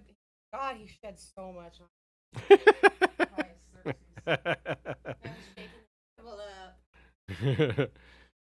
So that does wrap it up, everyone. We are through another episode of Valar Rereadis. Last week we covered... There's the buddy. He's speaking now. This isn't Aziz. This is Xerxes speaking. Last week we covered 136 minutes, 11 seconds of the audiobook. This week it's 159 minutes, 59 seconds. We'll call that 160, 1 second short. So far, we've gone through 296 minutes, 10 seconds of the 2,030 minutes, 35 seconds of A Feast for Crows. That is 14.59% of the way. Check the video length compared to the pod length if you're curious how much gets edited out. Next time, 4 more chapters. 2 of them repeat POVs. Cersei 2. Qyburn gets a mountain, a.k.a. Smelly Corpse, Smelly Corpse. What are they feeding you? Then we have Jaime 1, the one with 7 days of standing still, a.k.a. Last Memories of Rhaegar. Brienne 2, the one with a new squire and a new shield, a.k.a. Duskin Tales. And finally, Sansa 1, making Marillion a murderer, a.k.a. Gifting the Gates. Yeah, a lot of alliteration in our titles this time. As usual, we mentioned several of our past episodes. That includes the Sun Chaser episode, the Summerhall episode. I didn't explicitly mention the Faceless Man Braavos Iron Bank episodes, but we certainly talked about those things a lot, so recommend those as well. I'm sure I touched on other things that we've dealt with in other episodes as well, but nothing else comes to mind off the top of my head. So we'll just move on. Thanks to Ashaya for being the best, doing so much at once. Doing quotes, managing all the chat, talking. I guess we got 150 likes, huh? We must have if you brought the cat up. Oh, okay. Close enough. It was a target, not a goal. Thanks again to Joe Buckley and Nina Friel for adding their thoughts throughout this episode. I usually try to shout out which thoughts are theirs, but sometimes it's too clunky for me to constantly keep saying, this was Joe's thought, this was Nina's thought. So some of the things that I said are actually their thoughts. And many come from you all. Some as well come from our History of Westeros mods. I gotta send them some love because they surely deserve it. That's Rebecca and Laura and Jennifer and Scott and Tommy and Woodstock Warren. Did I forget anybody? I'm always afraid I forget some. I always seem to leave off one person when I do that list. I think I got everyone that time.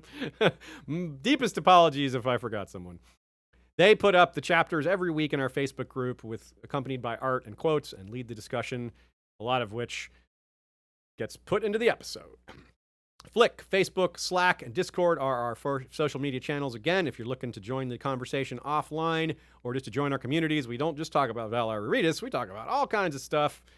Not all of it even Game of Thrones related, though most of it is. Claridox.de, shout out to Michael Klarfeld for his maps behind. We talked about some of the making process of the episode, or the maps rather, and we talked about us being models and all that. Yeah, we talked about all how the deities that we were talking about are depicted on this map, so really check it out. Also, thanks to Joey Townsend, Jesse Koval, and Kevin McLeod for the various pieces of music that we use for our episodes. Thanks to our Bengineer for improving our sound quality. He is currently working on the Storm of Swords POV by POV Valar Rereadis episodes, where we just take our prior recordings and splice them together by POV, so you can get all the Sansa together in one, all the Arya together in one. If you'd rather listen to Valar Rereadis that way, you have that option. That is only available for patrons, though. And also want to make sure to remind you all to check out Here Be Dragons, Steven Stark's channel. Every time Valar Rereadis ends, there is either a Here Be Dragons just started or about to start. In this case, just about to start. We didn't overlap them this time. We do occasionally. So I have time for one quick anecdote about the appearance of Braavos. There's a short story he wrote called The Stone City. This is a lonely, sad, awesome story set in the Thousand Worlds universe. It is out there. When I mean out there, I mean he has some explorers going out into space, into places that humans haven't gone, where it's so different when you get closer to the center of the galaxy that reality is slightly different. And he finds it's like a ancient world built by aliens long, long gone that was sort of like a hub, like a galactic hub for other races to come. And it's called the Stone City. And when Arya sees Braavos and sees that it's a city of stone set in green, it really reminds me of that. And it's a multicultural place, but instead of fantasy races, there's aliens. And I'm telling you right now, if you want to see the seed for the House of the Undying scene, you read that story. There is a big feature of that story that is very much the proto House of the Undying, and it is something else. So there's my extra recommendation. There's my secondary source shout out from George R. Martin. I've long tried to encourage people to read his other works. The Thousand Worlds universe is excellent. Tough Voyaging is set there. It's really fun. So let's just add to the list of recommendations and reasons to check those out if you have the time for it. If you have extra capacity outside of Valar Rereadis, I definitely encourage it. But that's it for now, folks. Thanks again for attending. Thanks, everyone, for all your live comments and questions and all that. You saw the super chat, right? Oh, there was another one? There's I did not. One more from Natalie Smith, who says, "Y'all are amazing. I do my sketches and watch every week, and I always look forward to it." Well, thank you very much, Natalie. We yeah. appreciate that. We will keep them coming. As always, we will try to do our best to be as consistent as we can. Certainly, we'll be here next Sunday with more Valar Rereadis.